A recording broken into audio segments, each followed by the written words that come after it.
morning. Today is Thursday, June 4th, 2020. We're here for a work session. As always, we always start the work sessions and our meetings with a pledge. Jody, can you please take the lead? I pledge allegiance to the flag of the United States of America and to the republic for which it stands, one nation, under God, indivisible, with liberty and justice for all. Can we just have a quick moment of silence for the COVID victims, and we can get out of this executive order and move forward?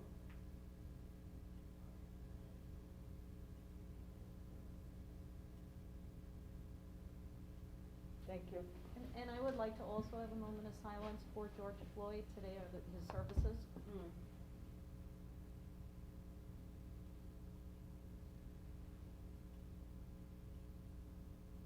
Thank you.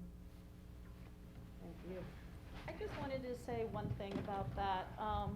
This has been a very rough time in our country, but this is a moment in history that after it goes away, I hope we can make real change and do some work together. So I would like it if I spoke to the chief this morning, and I'm hoping that we can put some people together, not as a publicity stunt or a PR thing, but put some people together and have some real conversations about things and ensure that everybody's voice is heard. It's important that we that we're able to put ourselves in other people's shoes and work together in our community as one. I think Riverhead can set an example for everybody. I think that's a great platform for the Anti-Bias Task Force, who I attended the vigil with Connie Lissandro, and I think that putting together something like that for people to congregate and to talk about how to make things different. I mean, when you watch the police chief, which I know our police chief tries to work very closely with all members of our community, but when you see them take a knee in the middle of a protest or a vigil with the people saying we stand together in solidarity, I think it's very effective and gives everybody a sense that we are all equal. And I agree, through the pain, there have been some moments of hope. And I think as leaders, it's our job to bring people together and make sure that everyone has a voice. I did speak to the chief this morning. I'm going to try to coordinate something, working with everybody, of course. And he said, absolutely, my door's always open, so. Okay, and on Sunday we had two protests here held in Riverhead. The events took place in a peaceful manner. The constitutional right of assembly and the constitutional right of speech was exercised, and I believe the entire Riverhead community understands the concerns here. The Minnesota incident should never be condoned by anyone. And I thank you, Yvette, for bringing that up. I do thank our community for, people are really letting their voice be heard, which is very important, but it has been done in a peaceful way, and I hope that will continue. And I also we all need to keep in mind that we are still in a pandemic. People have been wearing masks, but we need to keep that in mind and continue to be careful so that we don't spread the virus. Okay, great. As of Tuesday, we had partnered with New York State to offer emergency food assistance to residents in need, regardless of age. For example, maybe you're home quarantined for the coronavirus and you're unable to leave your home. The emergency program will begin on June 8th. If a person is homebound and needs food, call 311 for intake, not Riverhead. They are processing the request, the state is. The state will notify us of your delivery information, and a box of emergency food will be delivered to your doorstep. The box will contain 3 days worth of food for 4 people. The box will be delivered by Riverhead Town employees. The governor has moved opening outdoor seating for restaurants to phase 2 yesterday, which is expected to commence on Wednesday, June 10th. Again, we ask restaurant owners to visit the town's website for direction on obtaining a temporary outdoor restaurant dining permit. Inside dining has not yet been approved. We expected, the governor has stated that he intends to move inside dining from phase 3 into phase 2, so we're awaiting that word. Information on opening of restaurants, can be obtained on forwardnewyork.gov/phase-2-industries. If you're, whatever industry you are, you need to follow the templates and the protocol according to the state, and all the information is available there. Inside dining is scheduled again to open on phase 3, which is June 24th, and we expect that to be moved forward. In addition, hair salons and barber shops have been moved from phase 3 to phase 2. Ensure, that you, yes, that's a good thing for a lot of people. Again, we expect that to be next Wednesday, and again, you have to ensure that you follow the protocol, the template. There is a template for each business on the New York Forward website, and you need to have a safety plan in place available at all times. In addition, you need to prepare a business affirmation form and submit it to New York State. That's strictly done online. You fill out the information of your business, you check off that you understand the safety protocols, and you press submit, and that's all you have to do. On Monday, June 8th, Town Hall will begin reopening to the public on a limited basis. Please call before you visit so we can ensure that you're able to see the parties that you are interested in seeing, and we don't have a backlog and we're not able to practice social distancing protocol. We continue to operate under an emergency order, and we're here to assist all businesses in reopening. Please ensure you, again, you visit the New York Forward and our website. We update the website almost on a daily basis, and as information is provided to us, we do list it on our website. Okay, moving forward, discussion item, Water District, Hubbard, Bayrod, and Mancini.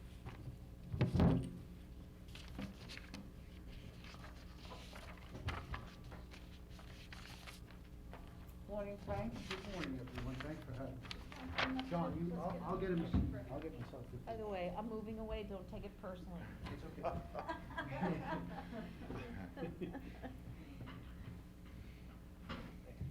Morning, John. Good morning, how are you? Good morning, Frank. Good morning. I brought hard copies with that for everyone. It's being projected on Zoom, right? I even have a flash disk. No, we don't have a Zoom on the work session. Oh, Did you submit that to Yes. us? Yes, Yesterday? it's on the website. It's on the website, okay. Good job, everybody.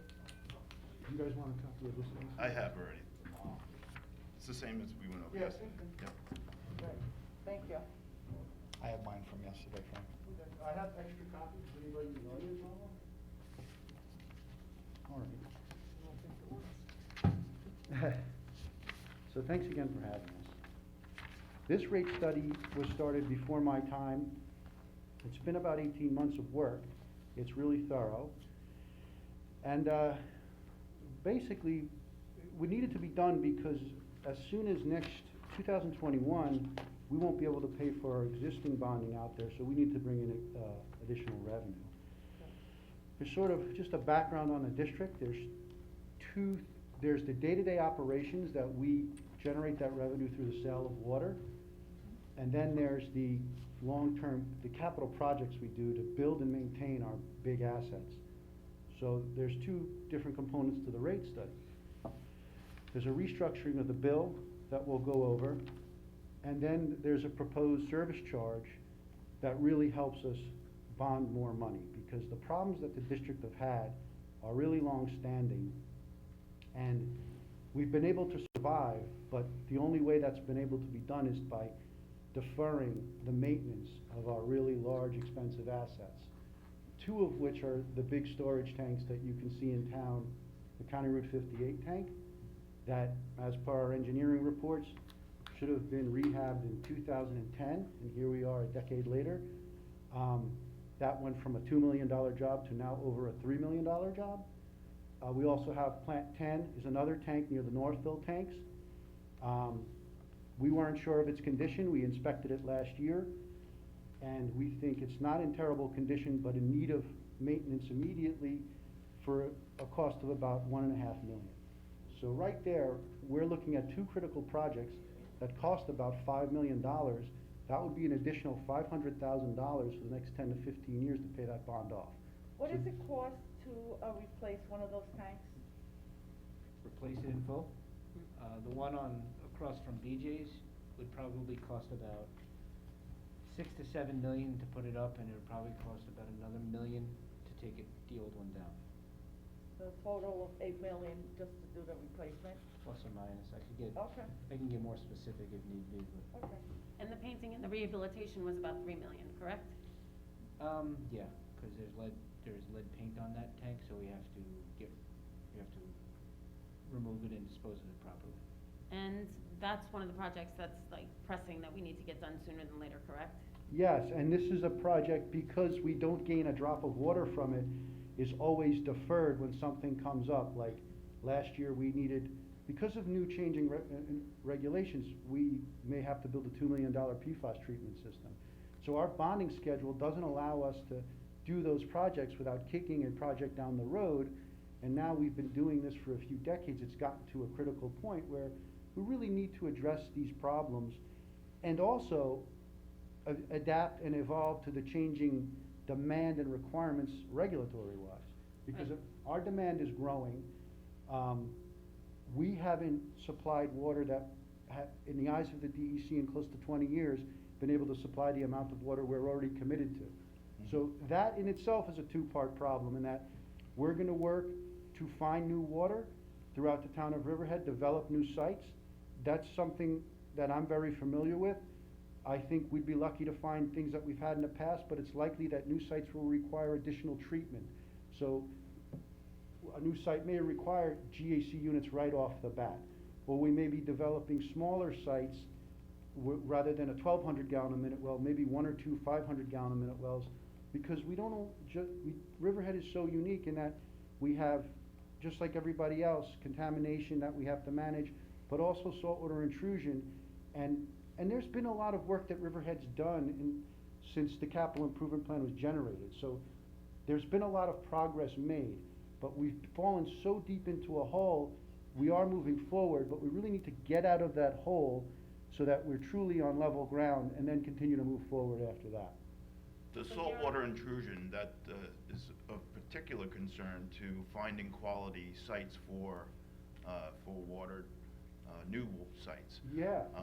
And I know we've worked with you in the past at my farm, but I encourage all farmers to allow the geological study to happen. It's non-intrusive, but it's the information that's gleaned from that is critical to finding good water. So I just wanted to say that out loud if anybody's Absolutely. watching. Yeah, and we extended the contract for US Geological Services on Tuesday at the town board meeting, which I'm sure you're working very closely with, but they, Yes. from what they tell me, is that our problems are not as great as initially they thought they would be with the saltwater intrusion. So just finding new well locations was, Yes. so that's a good thing. Yeah, now Riverhead should be commended on that, because not only did the town develop a relationship with the United States Geological Survey, which is an incredibly important agency, where we're using tools that didn't even exist 5 years ago. Now we can see, like Frank allowed on his farm, we can see the saltwater interface from the surface without having to drill a well anymore. That saves us a tremendous amount of money, so I'm a huge advocate of them, and that relationship with them was developed before my time, but I know them from my previous work, and I work with them well. The other thing that Riverhead should be commended for is the $700,000 bond we have for our test well and test monitoring well program. There are very few districts out there working so closely with them where we're actually going to drill wells in strategic areas throughout Riverhead where we can monitor the saltwater interface, and there's no better way to manage that than that. So these are things that the town has done, and like I said, we are moving forward. Where we really fell apart was the maintenance of our really large assets. These elevated storage tanks are critical to the system. They're very expensive to maintain, and unfortunately, you don't gain a drop of water. That's $5 million. We don't really get any stronger from that. We just mitigate the risk of this. If 58 were to go down in the middle of July, we would be in an incredible water emergency. Same thing with Tank 10. They happen to be in the same pressure zone, so, Frank, yeah. what would happen if, the water tank on 58 does go down, let's say it topples over, what's the worst case scenario? Well, that tank is critical to operating what we call the low zone, which is the downtown area. So we wouldn't be able to, we get this tremendous demand from about 1 o'clock in the morning to 5 in the morning, based totally on irrigation. So we, like most places, we don't have enough wells to just turn everything on. And in fact, Riverhead covers such a large area, moving the water through the pipes in the ground there's friction involved, so it doesn't move so freely. So we would immediately have to declare a water emergency throughout the entire downtown area. Okay, Even a small hole above the water line of the tank would be considered what we call a Tier 1 violation in the water business.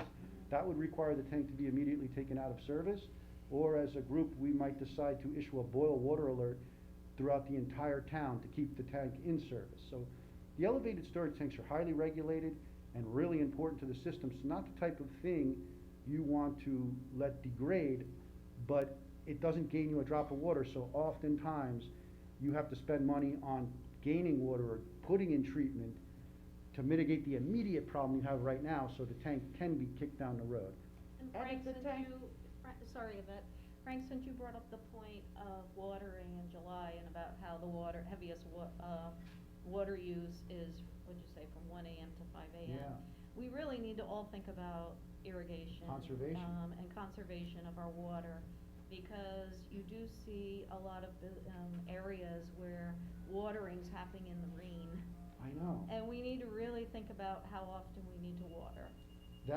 That's an incredibly important point, because it's a lot easier for us to conserve water than it's going to be to go find new water and add to the system. Plus, with development occurring in the town, we need to find new water anyway. So the more we conserve, the less we have to find. The town should be commended because we just recently, as a town, purchased smart controllers and rain gauges for all of our town parks. So that's a precedent we need to set, and then we need to roll that out and establish it throughout the town for regular development. Because you can have the types of yards you want, you just have to water your lawn much more efficiently than we are now. And obviously, the cost of water, if it's incredibly low, doesn't encourage you to conserve it. I wanna circle back, Yeah. back to, the question, what happens if, that tank becomes inoperable? Would it affect the pressure and residents receiving water? Yes. Yeah, What is- yeah. It would be in a, it Do would we be have a. a backup system, or what's No, in we don't place? have any type of backup system. It's our own, it's really the other elevated storage we have at the main plant is almost useless because it's so tiny. And it's Okay. really of historical value, but from a water supply perspective, it's of little value to me. So it would be a disaster for us in the downtown area. It Yeah, but- absolutely would. Would we don't service even be talk- discontinued? Well, if we didn't restrict, we would, as a as me, what I would do, I would go shut off all the known irrigation accounts we have Okay. as an emergency, which we already located, and we have a plan in place to execute that, because we may have the tank fail, we may lose one of our most important stations. We are in a position where, even now, we turn on every available well we have for a few hours during the day. Okay. Just, when that demand hits, everything turns on and the tank levels drop. Now, as that backs off, we continue to fill the tanks with our existing wells till they're filled again in anticipation for the next day. Okay. In the past, like in 2010, when all water districts almost went down, that's what hurt Riverhead is every day they couldn't get the tank filled, so even if you make it through the first day, the second or third day of a Right. drought could take you out. So you have a plan in place? Yeah, that's Right. why I we mean, That's did great that. to hear. We went through this, we labored through this last year and adopted a capital improvement plan when we were applying for the $3 million grant for the magnesium removal of Yep. one of our water tanks.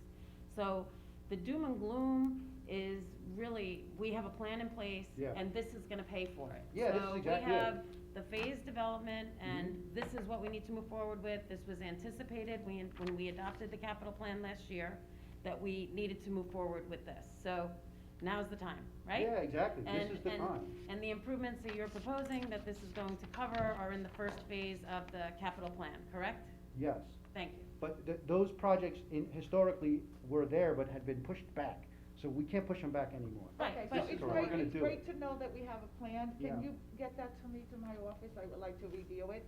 Okay. it's always good to know what plans are in place and be cognizant of it. And, thank you on that, and I know, I can see you're doing a great job so far, since you took over, and, you continue. Yeah, we And- just, we have a strong team, you know? Good. And I know, Frank, you came into a lot, so, I see how hard you work, just like, Mark worked, and we're happy to have you on board.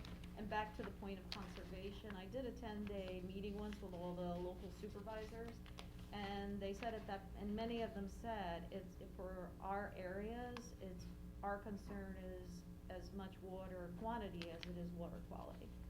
It is, it's truly a precious resource, and we need to start treating it that way, and it's not unique to the town of Riverhead.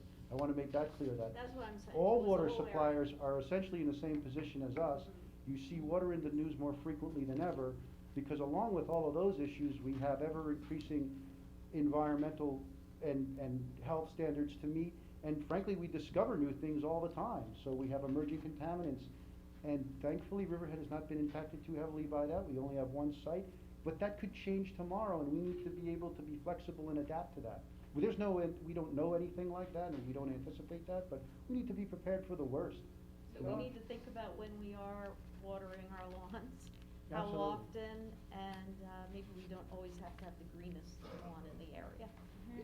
And I've been working with the town attorney actually since mid-last year, Yeah. and then the pandemic, and we were reviewing back and forth a code change that would limit the amount of fertilizer-dependent vegetation on new commercial projects and on new residential homes. So that would also cut down on the amount of grass and fertilizer-dependent vegetation that needs water would be able to be put on any individual lot. And I hope to put that forward to the board within the next, as soon as we get out of the pandemic, because we have other urgent pressing issues. So Jody, that would be vegetation that doesn't require as much water Yes. as opposed to putting down asphalt Yep, of some it's- sort? it's I wanna indigenous- keep everything It's called, green, It's- but It's I called wanna think xeriscape. about things that do. It's called a Xenoscape, I'm sorry, would you, okay. Xenoscape. Xena or Xeriscape, but, Xenoscape. it's planting stuff that's drought resistant, drought tolerant, not resistant, tolerant, and local, and, uses less water. It's What might indigenous. be- John, what might be a couple of examples of that? Oh, If off the you, top of if my you head. drive by, Oh, I thought you just- I'm gonna present this to the board, cause like I said, I've been working on it since last June. And Anne Marie has been doing some research for me, Yeah, I've and been we've working gone with her. back and It's forth going a few well. times, and I've spoken to Frank Yeah. about it, so I'll be presenting and photos of what a Xenoscape looks like and how we can achieve the goal of using less water for vegetation. Well, Great. by the way, I'm glad about that, but I am allowed to ask questions. Yes, of and, course. As liaison to the Riverhead Environmental Committee, this is a topic that we have a lot, so you don't have to look it up, John. I'll email I it to thought you might just know. No, off the top of my head, I have lists of stuff, and I can Uh-huh. send them to you if you'd like, I can send them That to would be everybody. great, Yeah. great. But I did this for, town of Southampton. Yep. They looked into it, and so we developed a list, of local stuff, local vegetation. It's very similar to the Suffolk Federal Credit Union that you see on 24, where they have some of the older trees that were never mowed down that don't require water, but, and kind of like what BJ's looked like before they cleared the front of BJ's, that didn't need watering either, so it's, but anyway. And that's my concern, that we don't wanna take out trees and greenery, we wanna, like we're all saying this morning, find things that are drought resistant, so, thank you. Well, Are even they- in my business, sod business, which requires a lot of water, there are new varieties that are coming out all the time, and better science behind the turfs that we're growing. So, as science progresses, so will our ability to conserve. We need a drought tolerant grass that stays green. Yes, Say and that we're working again. on it. It's hard to hear with the mask, what'd We you say? need a drought tolerant grass that stays green. Yes. Spray We, paint. we have a Right, test Jay. trial in my Miller Place farm right now. Yeah. But to put it in Right. perspective, roughly 2/3 of the water we produce and sell annually is used for irrigation. So as a water supplier, it's kind of tricky because as we reduce consumption on that end, we lose revenue. So really, the future of the water industry is going to be charging more water for less of it, but that's the only choice we have. There's not an infinite amount of water, and we still have, our costs don't go down, by just, limiting some irrigation. Actually, we Yeah. have one of the lowest rates Yeah, we in, do. in Suffolk County and Nassau. Nassau, much higher, and, we've been able to stay. Frank, as an We're example, low you enough. said to us yesterday, you got your water bill and you're from, I'm South su- I Shore live in- somewhere. Yeah, right near Smiths Point Beach, and we still, even if we implement this rate as a whole, will be cheaper than our neighbor. But it is a significant rate increase compared to what we've done in the past, because we are charging so much less than the suppliers surrounding us, so. Over a longer period of time also. Yes, I compared my personal bill, I was charged $65, and in Riverhead, I would have been charged $36. Yeah, So- that's But- significant. And as far as Yeah. overwatering, I think Frank, you'll know more about this, but I would think it's not we're a big farming area, and I would think it's not our farming area, because No, they're on obviously the We're lake. pulling they're from not different- gonna do yeah, that. right. So we're not blaming it on our farming No. area, but do you look, I mean, we did talk about a few businesses that possibly overwater or water in the rain, and do you ever reach out to them or speak to them or monitor that and bring them in, or that's Drive what? down 58 on a rainy morning, and you'll see that. Some of them have wells though, so you have to be careful. Yeah. But even still, I mean, there's some, But if they don't have wells, and we know it's a problem, as a town, do we contact them and? We've located their services as part of our emergency management plan to address a water shortfall. But we really need the backing of like town code or something to restrict, we work closely with the planning department and stuff. So moving forward, I think we're doing a much better job of mitigating these types of big irrigators. But truthfully, a lot of development on 58 happened prior to key money and prior to sort of this type of looking at the long-term future of your water Water supply. resources. So that horse is out of the barn, so to speak. But that's where we need to, by using the smart controllers and rain gauges within the town, we'll develop a cost payback for that equipment. And now, when we work with Jody and Anne Marie and we start establishing rules within the town, we could say, well, listen, maybe if this rate increase goes well, we can even offer, say, a $50 incentive or something. If you buy one and show us you've bought it and installed it, we can use the information we gain from our conservation measures to really dial in our town-wide conservation measures. And we've got that process started.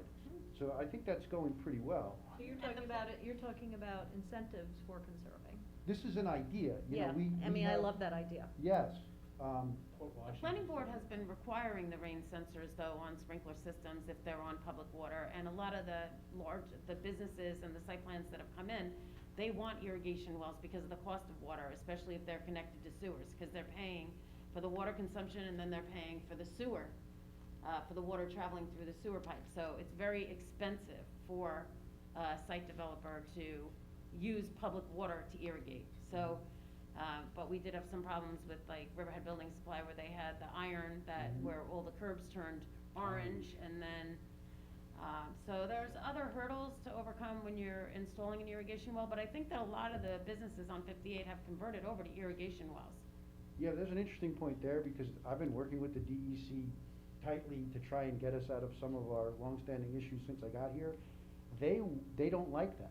They want the water supplier to supply all the water so that we can manage our water resources.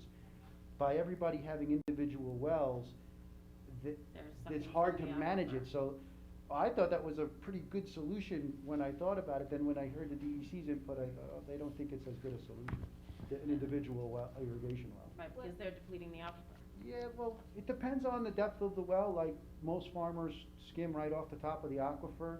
It has little impact on where we take our water is usually deeper. The deeper a well gets, the more regional its impacts are on the overall aquifer system. Where a shallow water well like a farmer would use kind of sucks it right off the top. So this is where the importance of the relationship with the USGS and a strong relationship with the DEC is so important, and I think we're there right now, and we're really making headway there. Yes, So you're let's doing a all, great job. so let's all think about conservation, and, you know, Johnny, I know you said Route 58, but when you and I had a conversation, it wasn't necessarily someone that, when we were talking that day, it wasn't someone on Route 58, so it's townwide, Yeah. and, Well, you know. Town has grown a lot over the last Mhm. 15 years. And what they do, they converted farmland to housing developments. you go to these housing developments, there's not a tree in sight, there's not a piece of shade on the sites. So, yeah, they want green grass. Nobody likes green grass like a Long Islander. You gotta be louder, he said. Nobody likes, so there's no shade, there's no trees, so people are pumping water onto these grasses because they want green grass, you know? And that circles back, and I mentioned this yesterday in our meeting, to the preservation efforts going forward, the importance of them, because housing tracts use up more water consumption than the actual farm does, so, it's something that we really need to maintain and keep balanced. So, yeah, and to your point, Frank, I would think it's more important for us to be able, because farming is so important here, to be able to conserve our water for farms and the produce that they're doing, as opposed to having the greenest lawn in the neighborhood. Frank, two things. First of all, I think it's important for the residents to know that the last rate increase was in 2016. And the rate increase prior to that is anybody's guess. It was a long time before that. So we really are behind the 8 ball. Mhm. Your water quality and system improvement surcharge is still keeping us well below Suffolk County Water Authority rates, yet it's gonna allow us to operate and do the things that we need to do, including the maintenance on the tanks that badly needs to be done. It's been put off for far too long. So this whole study, I commend you guys. You did a great job. And even though there is gonna be a rate increase, it's not gonna be painful to most people, and you're still gonna be able to do what you have to do to function. So I give you guys credit for putting this together. This was a good job. Yep. Thank you. And I'd like to call it more of an investment in our most important asset in our Correct. town, instead of a rate increase. It's really an investment in the quality and the maintenance of our important asset. Yeah, I mean, to speak to that, when we build a site, we expect it to operate for 50 to 100 years. So we make investments in the deep future of the Riverhead Right. system, as do all water suppliers. You know, so the decisions we make now will be impactful for generations. You know, so that's why it's so important to, when you look at our bonding schedule and our capital improvement plan, we're looking decades out, because not only does the bond payment occur for 15 years, but the system, we essentially plan to operate forever, you know, so the investments are built around that. Thank you, guys. Great job. By the way, Tim, remember when we hired Frank? Yes. He said we found someone who's passionate about water. I know. Frank, I talk a lot too. Every so often, I speak to Suffolk County Water Department, Mhm. and they're actually jealous you're here with us. Oh, yeah. Yes. They commend you all the time, Oh, that's and, nice. I'm glad we, Catherine and, Tip, you got a gem here, and, move forward, and thank you for everything you do for Riverhead. Thank Great you job. guys for having us, and thanks for all the support. All right, let's get it done. Okay, thank you very much. Thanks, gentlemen. Thank you. Okay, moving forward, one of the most exciting projects, that Jody Giglio is heading here in Riverhead. She started a conversation a while ago, moving, tenting outside and outside seating, and, the Association of Towns had lobbied and advocated with the governor to move this to a phase. Brookhaven, thank you, Ed Romaine and, Gavin in Nassau, who provided us, with a model. We agreed on a model, which we all adopted as a board, and, we're moving forward, and Yeah. hopefully next Wednesday we can go into phase 2 with outside seating. And I wanna thank you for being a fierce advocate for the business community, because if the governor had not moved it from phase 3 to phase 2, the restaurants wouldn't be able to have this outdoor seating until the end of June. So, next Wednesday is when, you'll be able to have your outdoor seating, and I wanted Jeff and Craig to come up today so they could give the board an update as to the number of applications we've gotten in, Sure. and how they're going about inspecting once they approve the actual sketch plan. And whether we're going to say, you know, you get a red card that's like, you cannot occupy the seats, but you can go ahead and put out the tables and the tents, and then a green card on Wednesday when the governor says, you're ready to go. So I just wanted to run that by the board and ask Jeff and Craig to come up and just keep us posted on the number of applications that have come in, and what the sketch plans are looking like, and what you think as far as inspections that you've already done. You told me that you were out at Jerry and the Mermaids yesterday doing an inspection, I believe, or yesterday or the day before. And I was happy that the governor moved this up. Yes, It was me good- too. Good for us, Riverhead's a perfect place, a lot of great places to have outside seating and take in our beautiful views. Yep. Good morning. Craig Zisch is with me today, as well as Bob Kozakevich in the audience. This has been a group effort, and it's been quite daunting of an undertaking to get this implemented so quickly. To date, we have received 6 applications before this morning. We have the Cooperage Inn, Phil's Restaurant, Jerry and the Mermaid, Diggers, Cider House, and Roadhouse. Of these, 3 have been approved already: Cooperage Inn, Phil's Restaurant, and Jerry and the Mermaid. One thing I can say is, I know there's been some question about hiring the fire inspector. As a result of hiring him, he returns phone calls immediately when there's missing information. Just to give you an example, Phil's, as of this morning, was incomplete. He called him back, and we got the information immediately, so his permit was issued immediately. So. By the way, there was no question about adding to the department Yeah. yet. So, but I'm That's just saying. correct. he's- That He was has to actually be ironed out. actually, that was my initial idea when we started looking at this, And so he is I'm all go- in. And he's gonna be doing the inspection, so it does not require that he be a certified code officer. So he's already proven himself to be a real asset to the department, so, I thank you again for allowing us to hire Mike. As I said, we received the 6th, we may have even received a 7th one, this application this morning. The one question is, we are going to deny the Cider House. It is not a restaurant, according to the governor's order and the guidance document and the resolution approved by this board. This outdoor dining application is for existing restaurants that have existing certificate of occupancy for a restaurant. Cider House is not a restaurant. It's a apple cider tasting facility that has accessory food service as required by the state liquor authority. But Jeff, they're already, I see them outside, They're already occupying? not right now. No, but they, I mean- what they're doing is, I'm sorry, they are lining up for takeout service. No, I mean, but like last year they were outside, Correct. is that it, what about that? That's the tasting. That's But- supposed to be for the tasting and the food service, it's Yeah, supposed but to be they're sitting at accessory. tables. You They've have to never wa- taken the tables out. You have to watch, because wineries is part of this. If they Right. fall into Yes. that, we have to create that balance, and that's, Yes. yeah, we have to look And at again, that, because wineries are in I'm it. just telling you And that- I wanna circle back from the beginning, is that this protocol that's been put in place by the town board, and Jody, and yourself, this is for only outside seating. This is not for inside seating. Inside seating is phase 3. We anticipate that the governor is going to move. He has said it publicly, that he anticipates opening it, and it's only for 50%.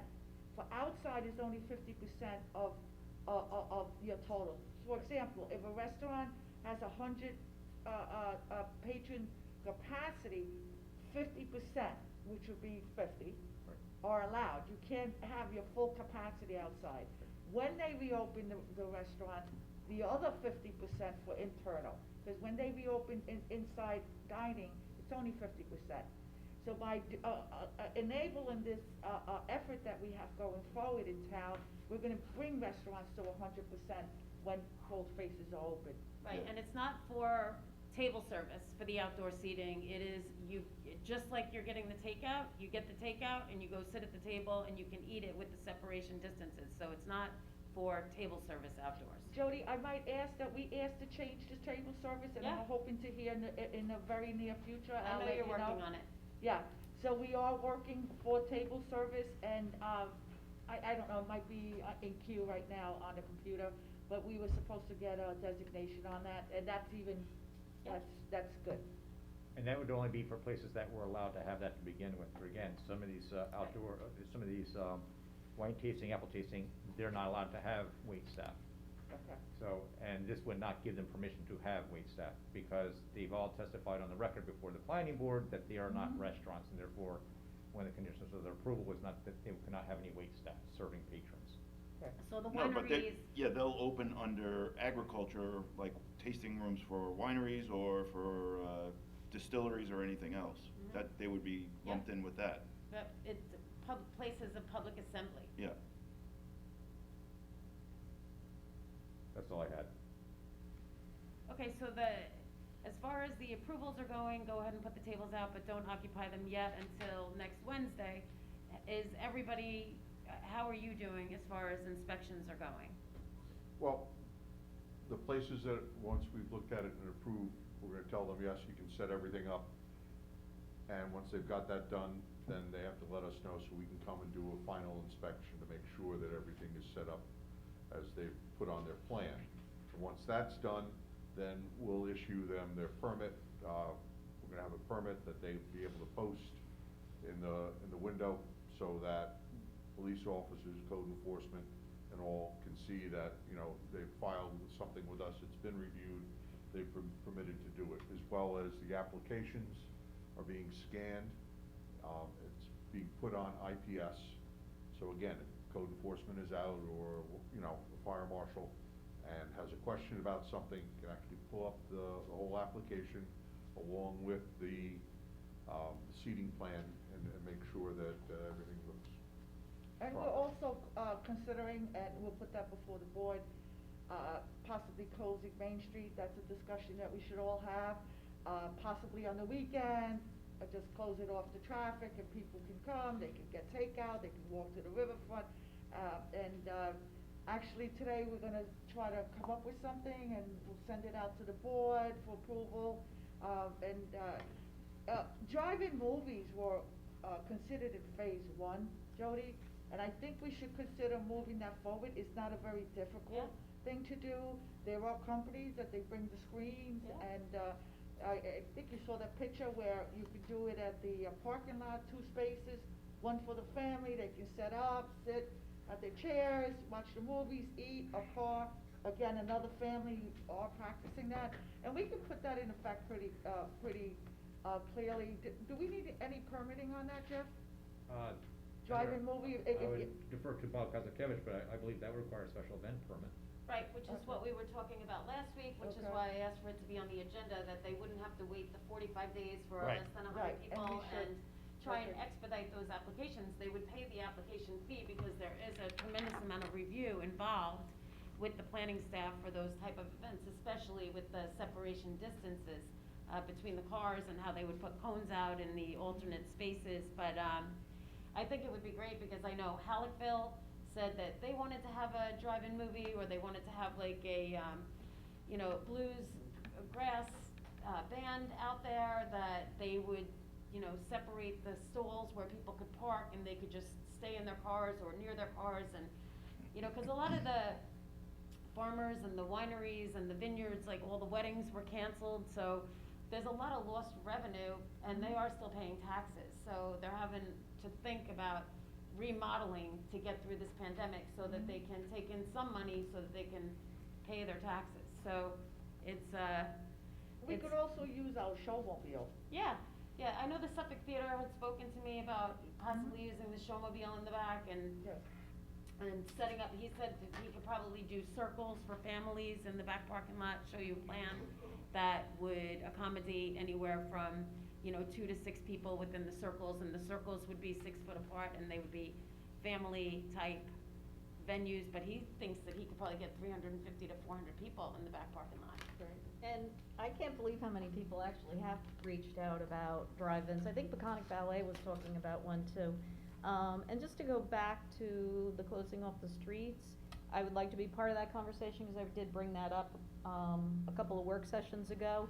I initially had seen an article that Greenport was thinking about it, and I did start having some conversations with some people from the bid in Riverhead, and, I think we need to sit down and talk. It's not necessarily about bringing in vendors.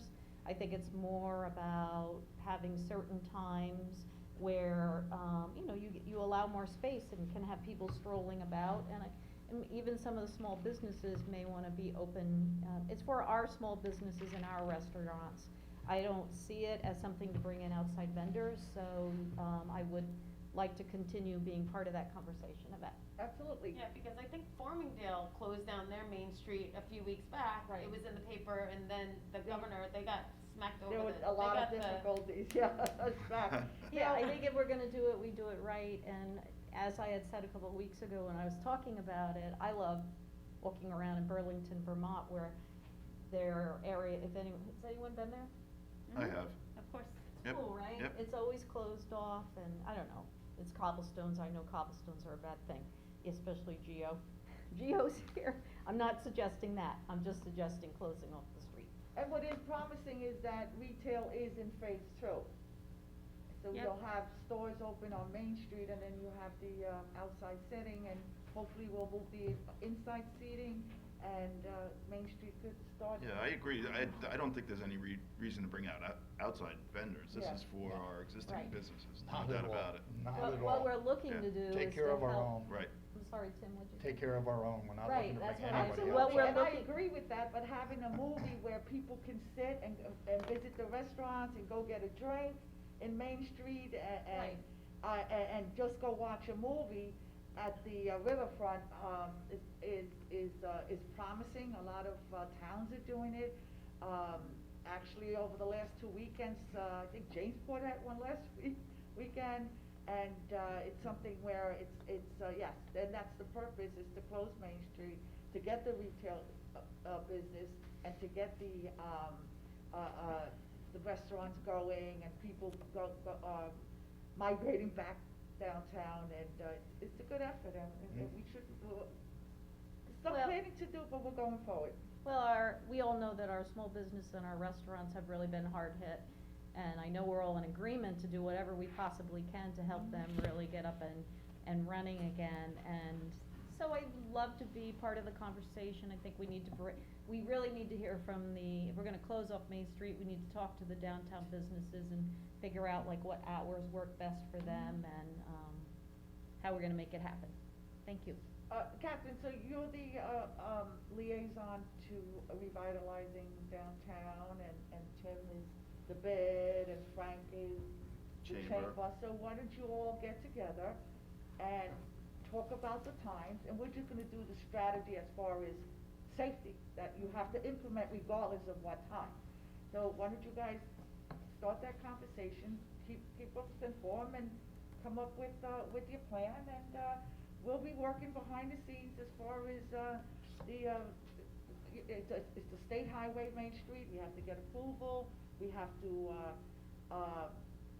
make sure that all safety protocols according to the VTL are followed, we'll do that, and then the people who have the direct insight with the businesses, you can move forward and make a recommendation, and obviously Jody's, heading these downtown, the restaurant and, temporary seating, and, keep her in the loop and let us know what times you think are appropriate.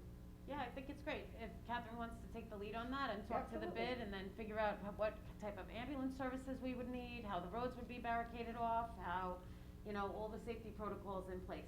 Yep. Well, yeah, I'm happy to work on it and we'll work You together. give us the times, we'll do the safety, that's all. Yeah. We'll do the Sounds good. safety. Well, I wanna component. hear what the businesses Good. wanna talk with them, and just because you brought up downtown revitalization, and Jeff may wanna chime in, we do have, I've said it before, but we do have the survey up and running, it is on the town website, and we need people to just click on that link and weigh in. This is the survey where they've taken the information from all the other surveys, and this one is much more specific. So if you wanna be part of the development of our Riverhead downtown area, please weigh in and take the survey. It's up until June 15th at 5:00. Great. Does anybody know when the wine tasting and the tasting rooms would be allowed to be opened again? That should be under agriculture, as far as I'm concerned. So, but I know that I don't see a lot of people at the Yeah. vineyards and at the, It's, doing the tasting, it was so- listed on phase 2, and it's been removed. We're, anticipating that they will directly, say wineries, Yeah. not agriculture. Okay. In phase 2, and we're Okay. waiting to see that change. As you notice, some of these businesses are toggling back Right. and forth, Yep. and, Well, I know the farm breweries, the farm Right. wineries, and the farm distilleries are all agriculture, but they may have certain protocols that they have to, wait for Right. during the phases. And that 311 report that we get from the state and Yeah. the chief sends out to you guys, what we get, you're getting it at the same Yeah. time. They just put it into effect. We might have discussions, and sometimes some of the discussions we have outside of Riverhead, nothing materialized. However, when they decide the protocol, they just send it out right out, and you get the copies, and that'll be on there. You'll see it, but if I hear beforehand, absolutely. Just so you know, Yes. staff is the last to know on the rapidly daily changes in what is phase one versus phase two versus phase three. Okay, Jeff, you get the 311 reports? We do, but And- when and we that- take a look at the New York executive orders, the press releases come out first. Actually, first what I get is a text from Jody. Which was Then I look- yesterday. Then I look at the press release, and then the executive order comes in third. So Oh, no. this morning, we were looking at it, and Craig came, he said, Jeff, it's not an executive order, the governor's order. But you saw the press release, it's in that, so. It was When in I- his- when- he said it, yeah, he did it in his presentation yesterday. Yeah. Yeah. so- And I, It is 5 minutes later, said, Yeah. Jeff, it's happening, I next know, I almost Wednesday." sent the message to you, but I thought she probably gets it. Yeah, no, You I, didn't. when I She found knew. out, I Not till text, 7. we fight, we advocate, so we don't know what's coming down. And as soon as I found out he's going to sign, and then I sent you guys a text, and I said, but I have to wait for the executive order, because you don't wanna get people too upset. Yeah. So, yeah, we It get happens it. faster than we can process the permit, Yes. so. But it usually within 5 hours, 6 hours, everybody's on the same board. I mean, Some applicants sometimes he don't wanna doesn't. wait that long. Yeah, sometimes he doesn't sign the executive order, he'll say he is, and he won't do it until the next day. Right. And so you're not gonna tell a restaurant to go purchase, $500 in equipment, and it doesn't go through Right. at that time, so you have to be, there's a little balance there, but anyway. But I think as we've shown, we're very prompt, and once we get all the required information, like the affirmation, some of the applicants didn't submit that, we call them within an hour, we have the information and we approve it, so we're processing them within 3 business days. Yeah. Some of these applicants submitted application on last weekend, obviously, those don't count as days. Honestly, what? They submitted their applications like in last Sunday. They're, And, wanted the to great. hit the ground running. Yeah. Yeah, that's So to it. speak. The great thing is to be prepared, and that way, as soon as things happening, they know that it's happening, they've been advised, I don't know, everybody knows the bid, the chamber, I've been speaking to them, Jody knows, it's on the website, we've sent out press releases. So people should be well aware, and as soon as Wednesday comes, they could, they take off running, and, I know that some towns have reached out to us and they say, you guys are well above this. We all created all these thoughts and they got put together, and, actually, we're above the curve on this one, and I'm happy that we are, as a town, as a board, and, the business is excited, and, thank everyone for that. Yeah. I did get a couple of phone calls from a couple of supervisors, send me what you have. And, but it's all online, and, it's good, and that we are moving forward, and,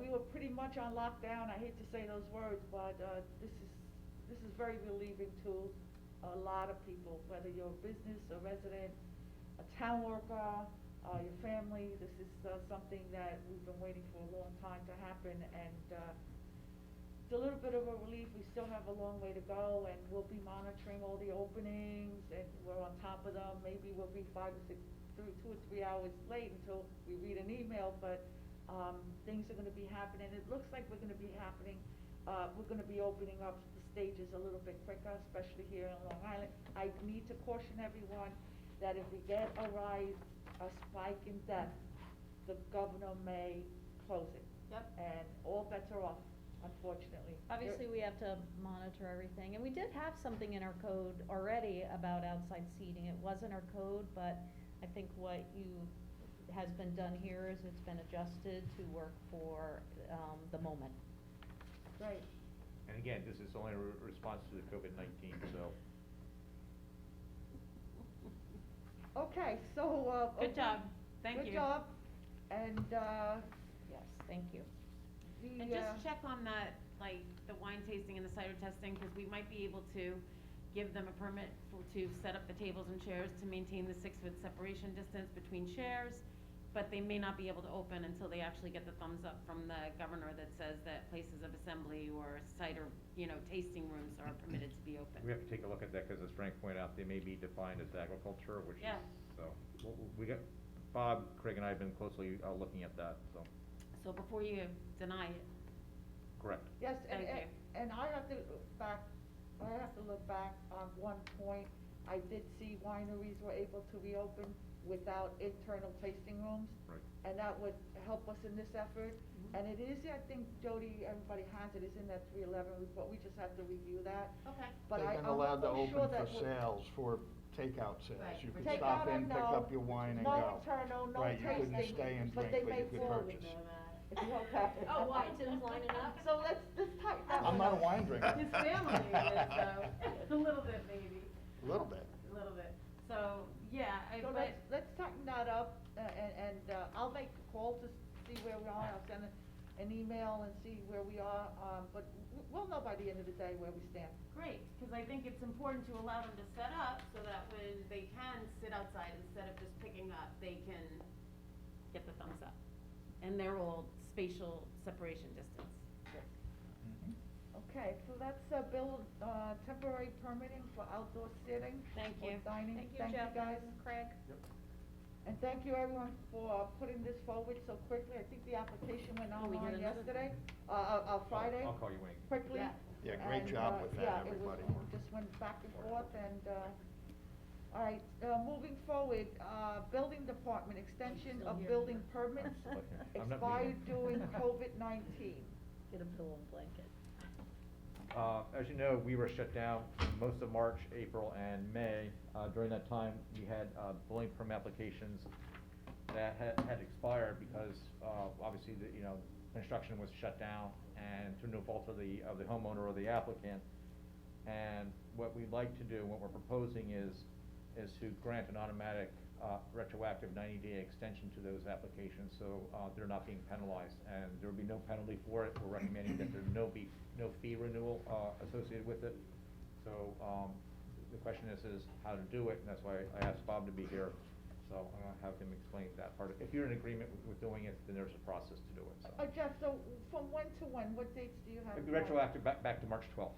So that's when we had the emergency designation, declaration here in Correct. Riverhead. Yep. And how far are you extending it for? 90 days. 90 days it should expire? So Jeff, that's not changing anything that was in their plan or what's happening, that's Nope. just taking exactly what was done, just like Yep. any other taxes. Okay. And extending the deadline. And if you think if Right. 90 days is not long enough, we can make it 120 days. Our recommendation is 90, but it's up to you. I like the 90 because that's the amount of time that it's been held up, Okay. correct? More or Can I less, just yeah. add, I've had this discussion with someone recently, and they feel because people may not have the money, that just give them an extra few months to enable people in case they don't have the funds. That's what we're to doing. go forward. That's what this is. No, beyond the 90 days. So you're talking about going beyond 90 Yeah, days? Why don't maybe we could start with the 90 and then we can rethink it, I mean, Yeah, I Okay. because the bring up 90 a days point. is basically giving them from March maybe 12th. June to July, June July, 12th. August to Right. September. It's giving them till September 12th, so they'll be open for business for 3 months before they have to worry about Renewal. renewing the permits Okay. or. This is just not business, this is residential. Construction. Yes. Anybody Yeah. who had an open permit who was unable to get their work completed, Commercial or residential. get their CO, Yep. and close out their permit, we're extending it because they were tied up during the COVID time. Yeah. I think that's You're great. extending it 90 days from March 12th? March No. Or 90 days starting when we approve it? Correct. Oh, okay, Okay. oh, Okay. that's So I fine. meant Okay. 90 Okay. days from. All right, Yeah, that's because it's different. expired now. Right. You're not It's making it 3 months. retroactive. Yeah, it's almost due already, It's right? almost Yeah, due. exactly. Okay, Yeah, so 90 If they days. expired, we don't give them another 90 days beginning from the June time you approve it. correct. So, all Then right, I'm that's confused, I fine. thought No, it was it's from gonna the be 12th 90 to days from when we 90 days. approve it. So So if yeah. their Right. permit expired May June, 15th, they July, have from May August, to June, September. June to July to August Yep. to renew. And then if it was expired June 1st, then they have 3 months from June 1st to renew it. Yes, You're just basically tacking on a period, giving them a forbearance time period from when they would have otherwise expired. Correct. That's what we're doing. Yep. Right, just to be What do clear. you Okay. think, Bob? I mean, my understanding was it was gonna go from then, but why is it done this way instead? Just explain it to me.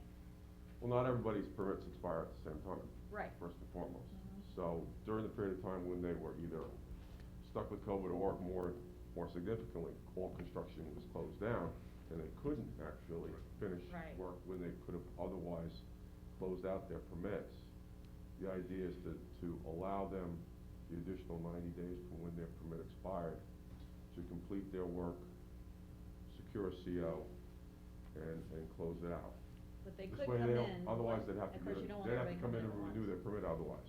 If their permit expired, they would have to file a new permit for another year. Yeah, but I think if their permit expired on March 12th, they're already overdue even with the 90-day grace. So it should be from 90 days from our when approval. we of the decide. Right. Well, 90 90 days from our when approval. town hall reopens, in my And opinion, because they construction couldn't. opens, when construction opens, because you can't penalize them while we're under, no construction. Well, that's why we're here, we figured it'd be No, I just some- wanna make some sure of this we, back and I forth. just wanna make Or sure I properly inspection, understand or it. inspection, so everything is closed and we can't start the clock can't start ticking from if it expired on March 13th, the clock can't stop. Right, so I think, It has to be when they can start doing from March construction. 12th to now, or when we approve it, all of those applications that expired will be given an extra 90 days. That's the way I think I it should think work. it should be done that way also. But I also What do you like think that, from your perspective? Once But I- construction started. but I also. So we're just gonna Right. pass a resolution Right. and make it 90 days for all of them. So, let me just. Well, make sure. essentially, the state of emergency shut everything down. Correct. Right. and So all those construction- applications should then have an extra 90 days from. So theoretically, if we vote on this now, or at the next town board meeting, which would be June 16th, you would push it out 90 days from that date? From the I day think- construction I commences. think that the supervisor's Wednesday. correct, Okay. in saying last Wednesday, Yeah, I'm when just saying, not construction- March 12th, Yeah, that's already right. expired. Okay, so Right. when construction was able to start, which was last Wednesday, 90 days from that date, because that's when we started doing inspections, that's when we had the box outside where people could, do their Yeah. renewals, we had office staff in makes there sense. that could process them. So are 90 days beginning June 1st? When did Is that- construction open? Is that the day that construction opened? Last Wednesday, whatever last Wednesday's date was. I don't- May 27th, May- 26th. Devin said? I think that's a May great idea. 27th. Yeah. Not all, but Yeah. And Not then that we'll this go back matters, and but- reassess Yeah, May in 90 27th. days. some construction was able to go though. Yeah. Affordable Correct. housing was still going. Yeah, but you In other need, you essential need a businesses, state approval correct. for Some that. construction was still being allowed, I think. Right. Very Right. minimal, and you need a state approval for that. I Right. think we only had, what, two people who were approved? We by New had York the State? one on Main Street, the 116 Right. units, so did their permit expire during that period? No. Okay, They so then. they didn't have to stop construction. No, they. Understood, so they shouldn't be given a 90-day extension, is Right, what I'm that was saying. my point. This is only for applications that expired. Okay, all right, so, Do you wanna say retroactive to May 27th? Correct. yes, and Okay. we'll assess it in 90 days. And You'll tell us also- excuse me, George, how many outstanding, permits you still have, and then maybe we can reassess it. Okay. And then also, when I had first gotten elected, I had put up the resolution because there is no review necessarily in reviewing a permit. So if they renew it 30 days before it expires or 30 days before the 90 days is up, they only have to pay 25% of the cost of the actual permit. If they wait until after it expires, then they have to pay the full permit amount. So we can put that up on the website too, to encourage people to renew their permits prior to the expiration. Great idea. Because we need to know what the revenue is going to be also. So it's just a reminder, so, if it's 30 days from May, or 90 days from May 27th, by July 27th, between July 27th and August 27th, if they renew, then they only have to pay 25% of the permit fee. Right. Because if they renew after they expires, it entails a lot more work from the building department as far as, town code and everything else. Okay, so we're gonna do a resolution for the next town board meeting and have it retroactive back to May 27th. No pro tunc. Okay. Okay, Without thank you. any penalty or fees. Yep. Correct. Okay, Gotcha. Okay, thank you. good. Thank you. Perfect. Okay, next on the agenda, we have Highway Department, fund balance and equipment purchases. I'm gonna have Anne Marie to come in, because she had done some extensive research on this. Do you wanna get her? Yeah. And, is, Bill's here? Good morning, Gio. Hello. Oh, you're not wearing your hat and your mask. Just on a note, if you guys are right around when I go to work at 5:30 in the morning, Hey, maybe you could Jody. have code enforcement. We're talking for about people to have sprinkler highway systems at their house. purchases of vehicles and Most of them are equipment. watering the road, it's not even on, so they need to make adjustments Oh, yeah, absolutely. on their lawns. It's Right incredible. down middle road. Going complete The roads circles, are- half yeah. on the road, half in the yard, it's So ridiculous. it's just a Yeah, you waste do of see water, that. Right. a lot of that. Especially when you And I'm just glad washed made your that- car. What'd you say, Tim? Especially when you just washed your Yeah. car and you're driving down the road and your sprinkler gets you. Oh, Yeah. what do you mean? I like it, because my car's always dusty.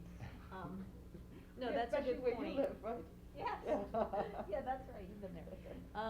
Yeah, that's a good point, and we need to have conversations, we definitely need to have conversations about conserving water. Yeah, and in the fall, a lot of times they won't turn their sprinkler systems off.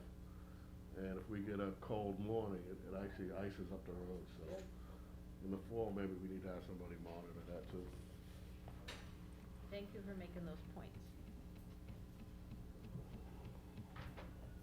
Okay, it's, your show.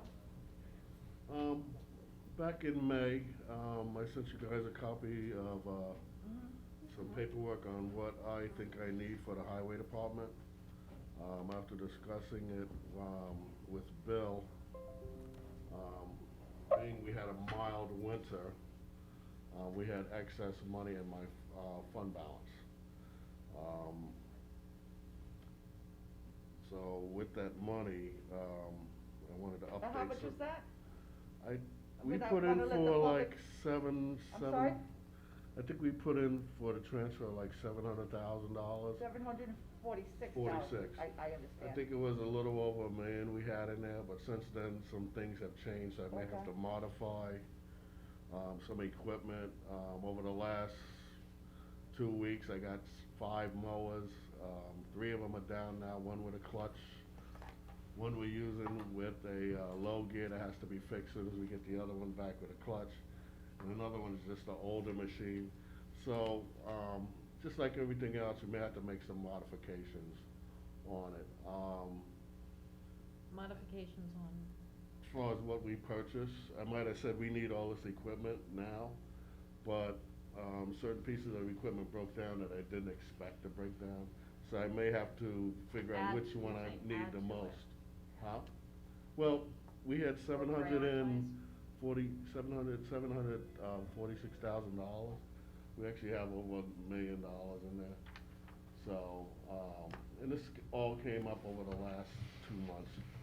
Different things happened with equipment, that, you know, stuff happens to equipment, it breaks down, and in order to keep up with things, you have to Okay. have this equipment, So what are you requesting? well, we have, I think by law, or state law, basically, I only really need to have $1.4 million in there, in the fund balance account for emergencies. The last 5 or 6 years, maybe 8 years, we brought it up to $2.1 million.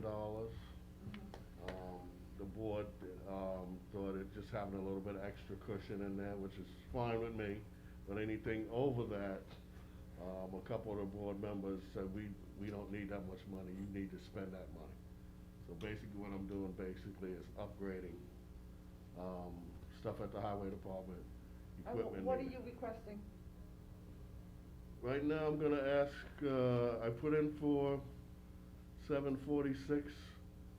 I'm probably gonna need maybe an extra 150,000. I need the vehicles that you are asking, to purchase. What is it you're looking to buy, Gio? What is it that you, yeah? Oh, you guys didn't get the sheet? No. Yes, we did, but you need to tell the public, we're presenting to the public, and we can't tell the public we want a blanket $746. I didn't get the sheet. I didn't get the sheet I either. don't think I got the sheet.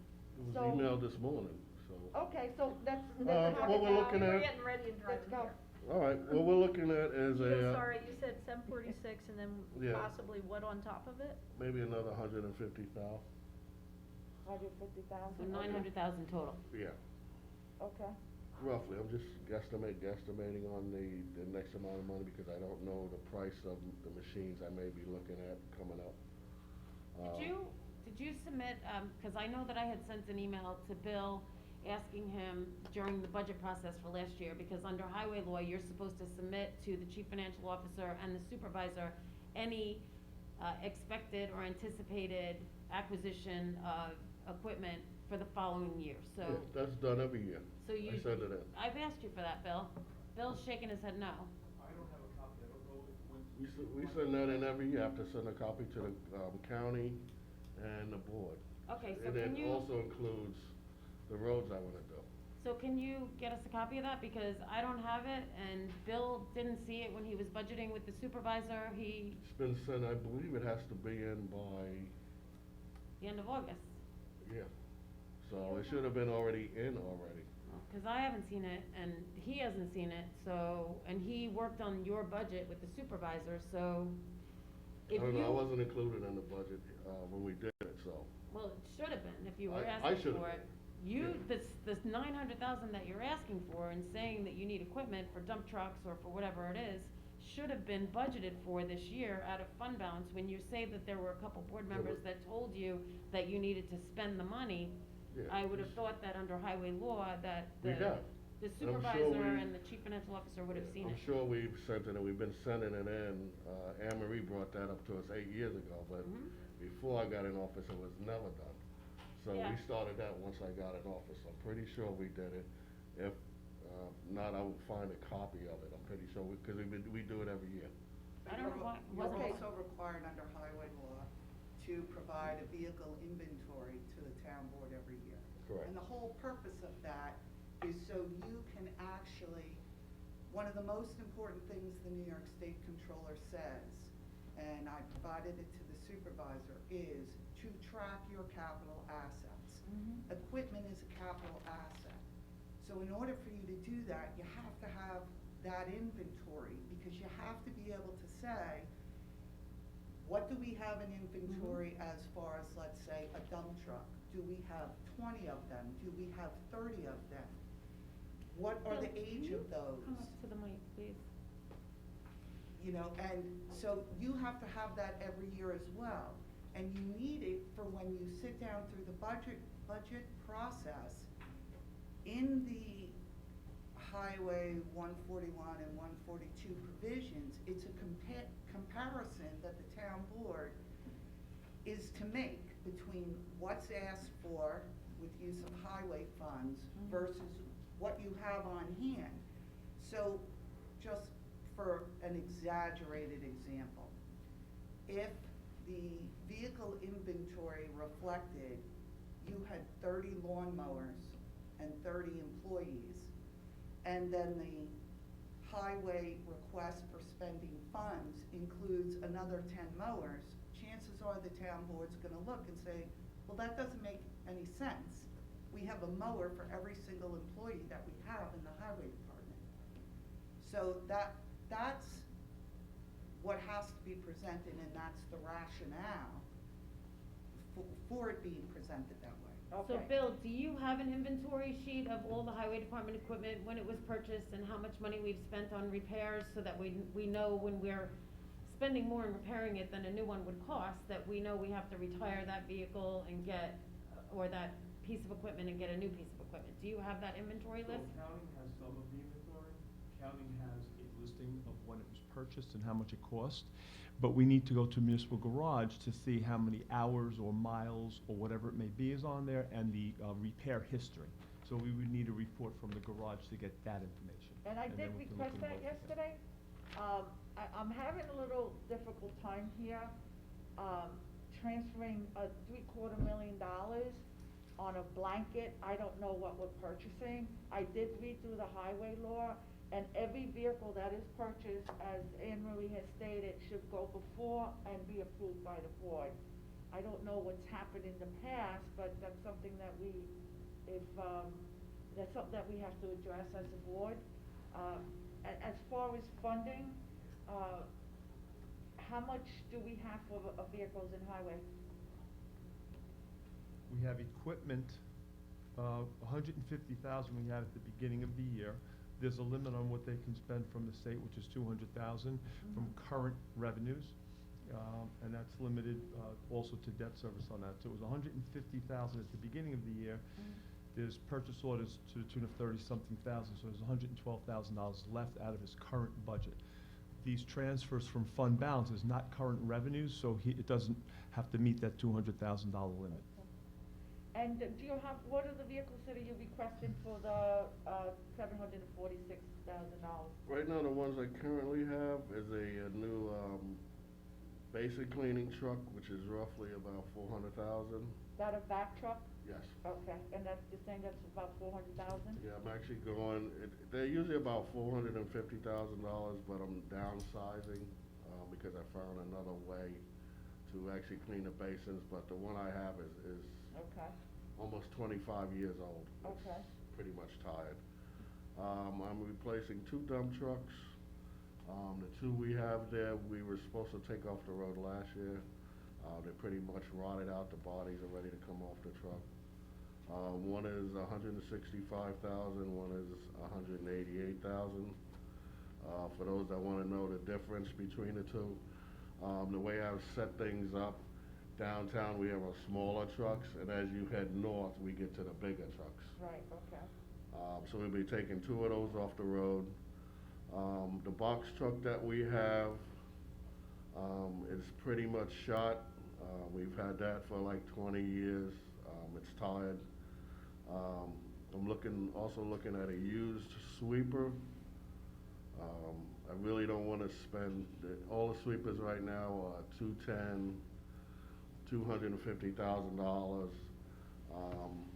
So I'm looking at a used one for $140,000. And then a couple of small mowers. They're about $22,000 a piece for mowing Jamesport, waiting with smaller areas, not like the bigger mowers. And the reason I added the other $150,000 on was for 2 more big mowers. Like I said, I got, the oldest one is tied, probably 25 years old. And the other one next to it, it's getting kinda aged, but I don't want to get caught behind the 8th hole. By the time I get these machines, it'll probably be September, but I'd rather get the process started now instead of next year going out to mow and just being caught up on things. That's how I like to run the show. I don't like to get behind. Once you get behind, if you go out and look now, basically I have, out of 5 mowers, I have 2 that are actually running now. One is up west in Wine Dance getting worked on. One is barely, we're using that in a low gear. And the other one broke down this morning. Okay. So I'm just trying to stay ahead of the ball game on this. I may get to, I may just need one depending on, but I wanna get the ball going on this. Okay, Didn't so we- it, I thought we bought 5 or 6 dump trucks last year. Didn't we buy 5 or 6 dump trucks last year? I believe we bought 2. I have an answer to that, because I did research that, Jody, if you let me. Okay, I did sorry. research it, and thank you for bringing that up. In 2019, you purchased 5 dump trucks, in addition to another dump truck that was purchased by you, that hasn't been presented to the board. So that's a total of 6 dump trucks last year. In 2018, 4 dump trucks were purchased. Again, we need to replace 2 every year. It was the same argument, we need to replace 2, and you have to, by all means. So you purchased 6 for a total of 6. One has to still be approved by the board, but we do have it. So that's 6, and then 4 dump trucks. That's a total of 10 dump trucks in 2 years. And I think you're wrong on that. Well- Last year I believe I bought 2 new dump trucks, maybe 3 off the top of my head. If I would've known you had questions like this, I would've researched it before I came down. well, I did And I some believe the research year on my before that- own. I did some research on my Well, own, and that's why I'm bringing it out, so we If can. you would've came to the highway yard and Right. actually talked to me about it, then we could've figured all this Yeah, out instead of okay. guessing on it. I'm not but- guessing, I actually did some research. I know for a fact in And the so- last 2 years, I probably bought 4 or 5 dump truck, if my How memory many, serves how me. many in 2 years do you think you brought? I've been trying to buy two dump trucks a year. How many did you buy in the last 2 years that we have, including the one that has to be approved by the board? Off the top of my head, I Oh, couldn't okay. tell you unless, Well, Okay. you know. This is why I think it's important that we have an inventory Inventory, and yes, how, exactly. when it was purchased, how much money we've spent in repairs, how long we've had it before we retire it or retired it. I think that Yeah. over a 5-year period, we should look at what you purchased that wasn't budgeted for, and then, Well, my point is this is extra money that I have in my fund balance. yeah, but if you have extra money, it should go back to the taxpayers. Yes. Who are you? You're not highway superintendent, Oh, you but- don't know what I need. No, I know that Thank you're you. supposed to be doing that You for the say budget that, I every know what's year. best for the highway department. Okay, well, you're I only make the supposed to decision. have 15% in fund balance, That's and right, you've had that's 40%. why I'm spending the money. But that means that if And you're, on what I need, not what I want, what I need. okay, Now, but, if you wanna go to Wading River next year and say, oh, we're not gonna give you the money, then you can tell the people why they're short two no, I'm dump just trucks saying, next if year. you're asking for $900,000 in equipment, that should have been in the budget. How do I know that? Gio, we're Trucks 5 can months. break down tomorrow. We're 5 months into the year, Gio, we're 7 months out from when you gave the plans to the supervisor as to what you needed to budget for this year. And I think you got 250,000 in equipment purchases, correct, in the budget? No, in the budget, it's actually 150,000. 150,000 in the budget for equipment purchases, and now you're asking for another 900,000, that's 1.1 million, or 900,000 more than what was budgeted for. And we're And- struggling for financial stability right here. We're we under. wanna I don't reconvene. understand what this has to do with, this is not coming out of the general fund. This is extra money that the highway department has. Myself as an elected official, that people have put me in office for 12 years, I've saved the taxpayers $5-6 million. So I think the taxpayers are cool with what I'm doing here. Well, we I need to have know that. extra money, it's not coming out of general fund, it's there. The last 2 supervisors said you have too much money in this account, you need to spend it.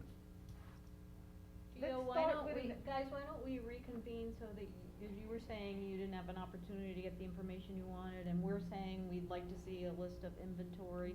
So why don't we meet again, and then, We so could that do this- everybody can come prepared, In executive and, session. you For know, next- I do think, We'll do it. certainly, we all have respect don't for wanna- the fine job that you do, Gio, Well- as a I highway, but, just don't- and we all, I just don't like know, how this but- goes down.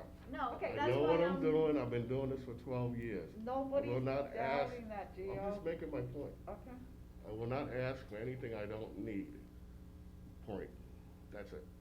Okay. And to sit here, I don't know how many of you even been to the highway department, knows what goes on. I have, every time you get a new piece of equipment, when I'm notified of it, I come down and Yeah. take a look at it and. But you congratulate you may look at the equipment, but you don't know the overall workings No, of I how we don't. run it. Thank you. Well, because, Thank you. well, first of all, the municipal garage is being used for repair of highway equipment, correct? Yes. Okay, so I don't know that we have the proper allocations for the chargebacks to the highway department, for the municipal garage, for the use of the. All that's up to date. The trucks this year, because we had a mild winter, did not get beat up as much.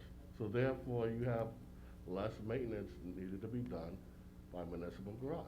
And do we have a estimate on that cost? Bill, do you know how much money we're spending in the municipal garage for Municipal highway garage, equipment we repairs? have a budget of I don't know $500,000. offhand, but I can get that number. Thank you.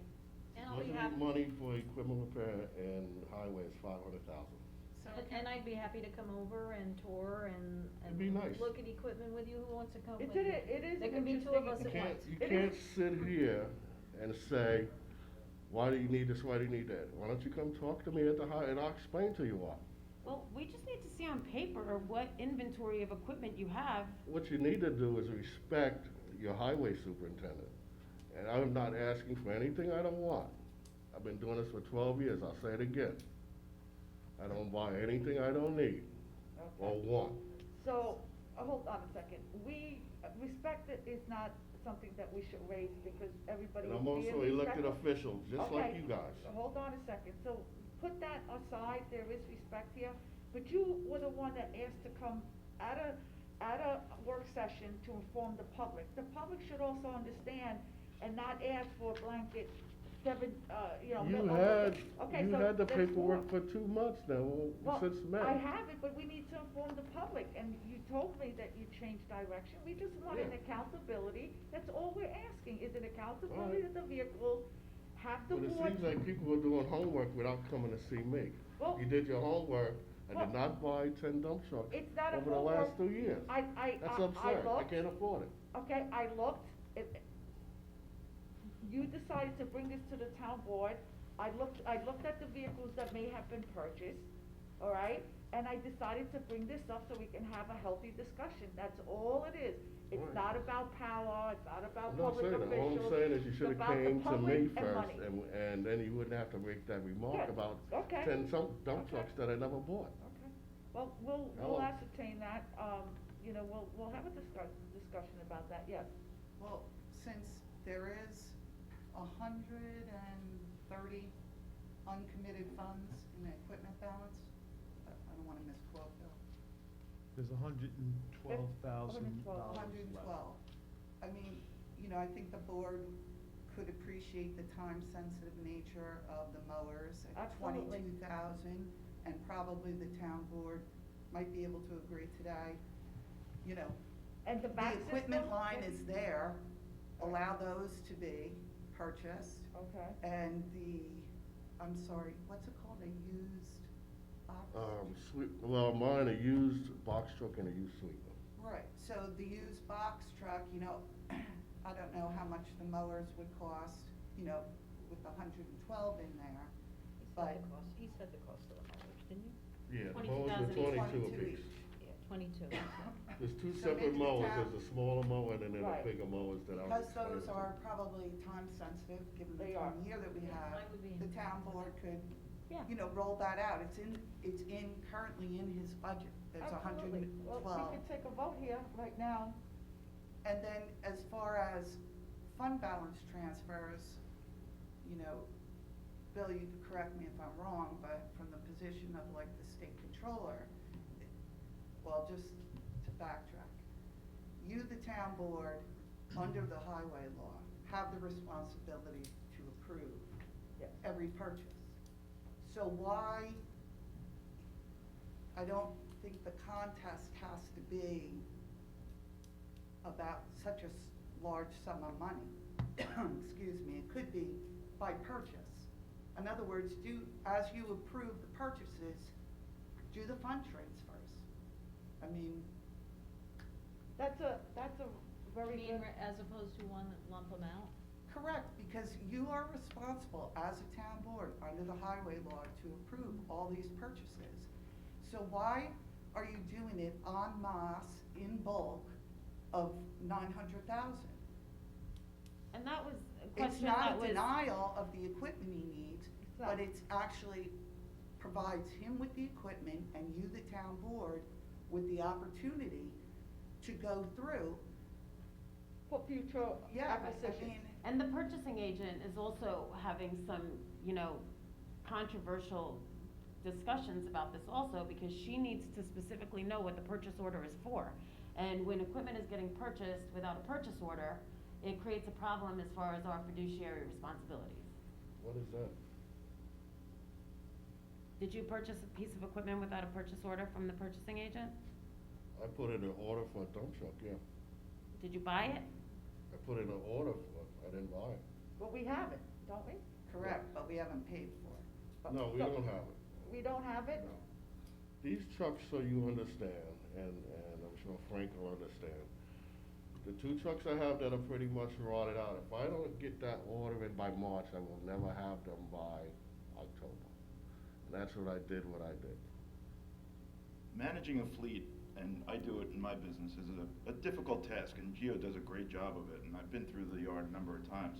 And I do defer to his expertise over the last 12 years and the great job that he does. As far as our fiduciary responsibility, I'm all about making sure we're doing what's proper for the taxpayers, but I do entrust a lot of that to Gio. Yeah, we always have, without a doubt. But when it comes to the private sector versus the No, I public know. sector and Totally taxpayer different money, thing. there are Totally different. protocols that you have to follow. Right. And if you get caught not doing that, then the comptroller comes down on us. Yeah, there are protocols you have to follow, but, like I stated, if I didn't order that truck in March, I wouldn't have it till next year. I know, but So, but I that's had what to I'm do- saying, I it gotta should have do been what I- budgeted for. I got, the money's in fund balance. No, it should have been budgeted for, like, Bill should have said, Gio needs this dump truck, he needs to order it by March, the cost is 250,000 or 300,000, so we need to change his equipment budget from 150 to 500. No, it's two separate deals. You have your equipment line budget, which you purchase off, and then you have fund balance. Regardless of what I had to do, I gotta do what I gotta do to get the equipment there. Are you gonna tell the people, oh, we can't plow your roads because the 2 trucks didn't come in? You can tell them, if you wanna take responsibility for that. Well, I'm not gonna tell the people, sorry, you know, we spent your money without you knowing about it. The money was gonna be approved. All you gotta do is approve it. What's the big deal? The money's there, more than enough in that account. Well, I So agree why with don't we- Catherine, I think we should have an inventory of We all the should. equipment that you have. Why don't we Well, move forward? let's move forward with what you need right now. Which is the box I think we're all truck? in agreement to that, Yes. right? And the mowers, I think. Two right? mowers I and mean, the it's box in the truck. equipment line already, the money's in his equipment. Okay, so Let's then definitely we can There's move no forward. with that. reason that Okay. Teresa can't do the bids for those and get those moving. Okay. Do we And agree to move And forward we have with an appreciation for what you do. one I budget? just, And that's I in the know what I budget. need, and, That's- and I don't like being disrespected by people that don't know how the highway department runs. It's, 12 years I've been doing this, and the people have put me back in office. If I make a motion or take a step to order some, because I know I'm gonna need this equipment, and it won't be here in December, then I do what I gotta do. We're gonna pay for it, what's the big deal? I gotta do what I gotta do because there were no meetings or anything happening over the last few months, and I couldn't wait, okay. point blank. And I think, Gio, you probably can appreciate too that we're the town's. I get We're it. concerned right now about revenue coming in, I so get it, there is a but bigger concern right now We more still than ever, have so. $2.1 million in that account, probably more than any department in the town. So I've been doing my due diligence on spending, buying used equipment, Yep. doing everything I'm supposed to do. And all I'm asking for is, when I ask for something and I have the money, give it to me, point blank, And- that's it. And, I would like to add that I refuse to someone to say, I have money in my budget, please approve $746,000. 900. Or 900 and If over you $1 don't wanna million do dollars. it, if you So don't let's wanna walk do it, don't do it. No, let's just discuss Don't it, do let's it. just discuss the vehicles, they're supposed to go before the board to be approved anyway. That's So right. let's just get an But inventory. because we haven't had any meetings, now I'm behind. Okay, so we. You ever we been did have a behind? meeting. I don't like being I've been in the office behind. at least 6 days a week, and anybody, I've had meetings with everyone, people have stopped by, we have done Zoom, and I it's. texted you 2 months ago about something, and you never got back to me. Okay, I usually get back, and if I miss one text out of maybe 100 I get a day, That was an or important text to me. 600 emails, a follow-up phone call is always good, hey, did you get it? I came And- to your office one day, the girl up front said you're busy on the phone. What do you want me Okay. to do, sit there and wait? Okay, well, busy on the phone, I didn't get a message that said Gio is here or follow up, but I'm And always. that's even just more on- worse, because your people in there didn't contact Well, you. they're usually pretty good, I mean, Well, like Lisa's I said, is I'm my office elected, manager, just like you guys. so, Elected, just like you guys. yes, so let's have a conversation, let's just get Alright. an inventory of the vehicles and tell us what you're purchasing and look at what was purchased in the past, and it, by highway law, it's supposed to be approved by the town board. It is. Correct? So that's why you're here, to ask for money, I'm just Well, saying, let's When just you see- say I bought 10 dump trucks over the Well, last, it that appears that you information did, so isn't let's discuss it. incorrect. Okay, so we'll Well, discuss Bill's it. gonna get us the inventory sheet as to what equipment you have and when it was purchased, so he'll go through all of the, Only thing I wanna, if any one of you wanna do highway, run for highway superintendent in 2 years, No, you're more doing a than great welcome. job, Gio, we just have to address no. this little issue here, okay? handle one car. Gio, you're asking us for almost $1 million. The money's there, I know, Jody. but you're not telling us, you know, we should have exactly what it is that you need so that the You had the purchasing list. agent can, You I'm had the looking at my list. emails, I don't have anything from you today. Everything was sent, but that's not my problem. I don't have It anything was from you sent. since, let me check. It was sent to Deval, I'm pretty sure Joan sent you that this morning, did she not? If you did, I'll go back and look, but there were no Okay. Yeah, but beforehand, we gave you a list of all the equipment. And what was needed. Yes. Okay, so why don't You we have move that. forward, why don't we Alright. why don't we move forward? She's probably If answering you on your. if the town board decides, we'll do the, you said a box truck was necessary and 2 mowers, which is immediate. We'll get an inventory of the vehicles and you send out an email again to all the board from you, we all are on the same page, and we can just Alright. approve it. Alright. It's I simple, don't it won't be see- that I don't- difficult. I just say, the money's there. Okay. I've been doing this for a while. I know what I need. Okay, good. I'm not getting what I want. I'm asking for what I need. Big difference. Gio, what about the 2 dump trucks? Do you need those now? I mean, do you need them Those 2 ordered trucks now? should have been taken off the road last year. Right. Actually, there's 3 of them. So for these 2, you're gonna need them for this upcoming season? Correct. And that's the one That's that why I you're. couldn't wait for meetings. I need to at least get the order in. So you've ordered 2 of them? I ordered 1. Okay. For now. What about the second one? 'Cause The that's second gonna one, put you behind. waiting on you guys. Well, let's vote on that now. We I'm can fine vote with it. I on the mean, two, on the 2, I- and you need the box truck, you have the money in, and then we Talking just about get the it. dump truck, that's like 250,000, that's part of the 900,000 that I was Right. asking for on top of the Dump 112. truck is, one is 165 and one's 188. Okay. Which one did you order? I put an order for the 188 one. Is that new or is it used? That's new. Okay. Can't keep buying I buy used stuff. If I get a truck that breaks down in the middle of the year, and I need a truck to replace it, if I can find a good used truck, that's what I do. But eventually, you're gonna have to start buying new stuff. You can't keep buying used stuff. I have no problem with the one dump truck that you already ordered for the 188. Some new, Yeah, some. whenever good deals come along, if I think I need it, then I need it. But just to reiterate, like I said, and I'll tell you, Sean made a big deal about this, having all of this money. Otherwise, Ellen Hoyle's gonna say that your nose is not part of your respiratory system, that you don't think that your nose is part of your. Because I'm breathing fire here, that's why I wouldn't. Well, actually, you sat down with it The under deal- your nose. The deal is, when Sean was here, he goes, you got too much money, you gotta spend that money. And now that I'm trying to spend it, now I'm getting a big deal out of it. What, is there a difference between supervisor then and a supervisor now on what you need to spend? No, we're on a financial crisis at the moment, we're looking at our expenditures, and again, I have a problem with saying, give me $750,000, and I don't have a The full point is, breakdown. that's discussion. highway money. Okay. What else would you want me to do with it? Well, discuss it, because you're Yeah, supposed to. but what else, if I didn't buy The public equipment, what else needs would you want me to do with it? The public needs to know where the money Fine, is going, the that's why public you're knows here, me the by now. public. So- No disrespect, you've been doing this for 6 months, I've been doing this for 12 years. Yeah, but I also know how to manage, and I know about budgets, and I understand that I'm responsible for your budget also. to a Yeah, and certain so am I. extent. If So- I don't manage my Okay, budget, then I so go out the you window. wanna- Yeah, just to understand that, we need to, again, Okay? follow the highway law, goes before the board, we agreed on it, get us an inventory of the vehicles.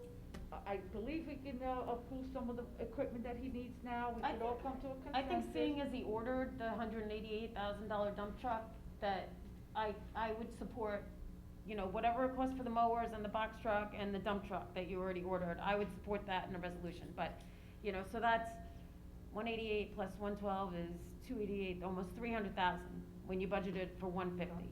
For now, only because you ordered it, and I don't wanna jam you up, but I mean, think I had that, to do what I had to do.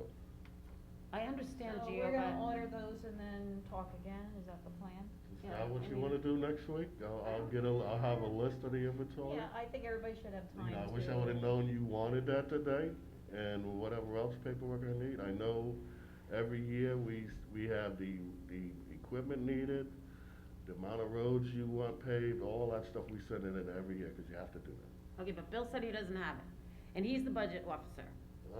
I don't know if Bill gets a copy, I know if I send a copy to the county and I send one, I have to find when I get back to the. But I think he should have one, correct, Bill? I'm not sure, I Yeah, can't remember, but Regulatory, I think he's supposed to have one, so. I'm sure we do that every year. Anne Marie, what So does the- highway law say? So can I ask, so with the truck that you ordered, did you order it through Teresa? I just Purchasing ordered it through the, State contract? no, an ISO contract, just to get it started. Okay, so Teresa, you know, and I'm sure you agree, Teresa's gotta research that, approve that. It's all in the ISLIP contract. No, I know, but every contract, in order to piggyback off a contract, the law requires that that contract specifically contain language authorizing us to piggyback. We have to look at the terms of the purchase to make sure they're identical to the terms of that which we're permitted to piggyback. Our purchasing, that's why our purchasing agent does the purchasing. So what you're telling me, it should have gone through us first, It, not directly through ISLIP? should go through the purchasing agent. Yeah, through us first. Right, because it's not an automatic under the law And that you ensure can piggyback. that it meets our purchasing parameters, Correct. and then it goes to ISLIP. Correct. And in this case, it went directly to ISLIP? Is that Well, what I don't happened? know. No. It's purchased off an ISIP contract. The reason I did what I did, I'll say it again, if you don't have these trucks ordered by the beginning of March, you don't get them till next year. Without having meetings with the pandemic going on, I, in good faith, knowing I had the money in the account anyway, did what I had to do. And that's it, and it comes off ISIP contract, same as theirs. 3 other towns, I believe, have bought off the same contract. You know, but I don't have any emails from you saying, I need this dump truck and I need to order it by March, otherwise I'm gonna be in a jam, because we could have started this process before March. How can you have it if you're not having any meetings? The pandemic didn't hit until March 16th. When You did you haven't order had it? You haven't had any No, I think we meetings. closed down sooner than that, didn't we? Yeah. When did we close down? You haven't had any meetings. Seems like 6 months. Yeah. No, Well- it was the middle of March that we closed, and. March and 12th. March 12th. So, if you need something, you've always come in the past and told us I need it, you've never ordered something just without coming to us, No, I'm I just. did it because I didn't hear back from her, and I did what I had to do, point blank. I had to put the order in. Did you put that in an email to me at least? Not sure, Okay. but the So- point was to get the truck Right. ordered. That was the big thing. As long as we have the money, then we'll pay for it. Okay. Well, It's that like I simple. said, I've been here 6 days, at least 6 days a week, and if something got, something failed, somebody should always follow up, saying that I stopped by your office So, and yeah, you the were in a same day, meeting. I Okay, came but here, I'm always here. I spoke with Bill in here on it. Yeah, and how many times have you come into my office during this pandemic, Bill, for meetings, and reached out to me? I'm not saying it's his fault, I was a No, little I'm ticked saying off that, with it. I was having meetings all along, so. I get it. There was a fault somewhere, make sure that you follow up, because I But tried to a follow up. 5-10 minute meeting for your elected Absolutely. official that's in the same town shouldn't be that big of a deal. Well, How many, it 10 never minutes? was a big of a deal. That's It all never I asked was. for. Okay. Gio, you came before the board on January 30th talking about the loose leaf pickup and how you didn't have the $250,000 to do the loose leaf pickup. So this ties into this also. No, that's not what I said. Well, you came before us on January 30th, and you said you didn't wanna do loose leaf pickup, that it cost you a couple $100,000 a year to do loop pickup. And I've been just getting a lot of emails saying that they want to continue the loose leaf pickup. And if we're taking your fund balance from 2.1 down to 1.4, which is 15% of our policy, then there's no money for what you said is gonna cost you $250,000 to do in the fall. What I stated was, and I didn't know we were talking about this. Still wanna talk about it? But it's Yeah, part I of the budget, I mean, if, You still wanna talk? By Yes, law. I will, I decide the agenda, so you can Yeah, ask me. by law. not- yeah. Oh, I'm sorry, because she's the one that sent me the email. Yeah, but she's the one that sends it out, but yes. You wanna talk about it now, Fawn, if you Yeah, wanna it's wait part till of the- next week? It's The- part of the budget. Yes. The other townships have stopped this, and the reason we found out by the highway department, because by law, you should be paying me to do leaf cleanup. The other issue was, and I sent you guys all the paperwork, I don't know what you did with it, but DEC came down on us, we cannot dump in Wading River anymore, we cannot dump in, Jamesport anymore, everything has to be brought to Youngs Avenue. Now, in dumping in Wading River and Jamesport, we could get everything done in 3 weeks. Now, I have to truck everything to Young's Avenue. We were over capacity there already. So now you're adding probably 1 or 2 more weeks to leaf pickup, where I'm trying to get trucks ready for winter and trying to do snow fence. It just, you know, we had it down to a science, 3 weeks, we could fit everything in. During that time, weather plays a big part on when you can do snow fence in the fields. If it rains days, you can't get into the field, so when do you do snow fence? When do you do leaves? If we're over capacity at Young's Avenue, and they decide that they wanna come down on us, it's a $3,500 fine a day. You know, other towns sell all their leaves, and I don't think there's another town on Long Island that does a leaf pickup. I know the people like it, but the money for that, and that's why East Hampton stopped it, should come out of general fund to pay the highway department. It's not a highway function. Keeping the roads free of leaves? It's against town code to put anything out in the right of way. I'm just saying, Gio, like, it's something that we've done, and it's something that the taxpayers want for their money, every All right, household so pays. if that's what you guys want, Well, that's what I you want. pay me to pick the leaves up, and then you sign an agreement, so when DEC comes up to the landfill and fines me, you pay the fine, $3,500 a day. I'm sending If you do an that, email now. I'm fine with it. I'm gonna But you're adding another 2 weeks on it, so something's not gonna get done. Which is more important, leaf pickup, getting your snow fence up, or getting your trucks ready? I'll let you make the choice. It's up to you. Well, the board makes the choice. If you wanna pay me, Collectively. fine, but something's not gonna get done.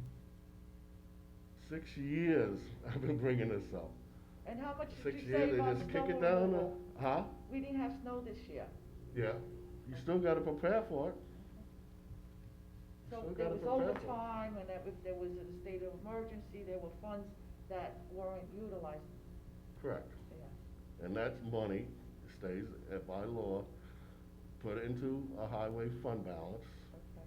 which I've been doing this for, 8 years, Bill? Because we were so far behind on equipment that I needed to upgrade everything. Upgraded the building, you know, everything I was supposed to do as a highway superintendent. You know, that's all I'm doing.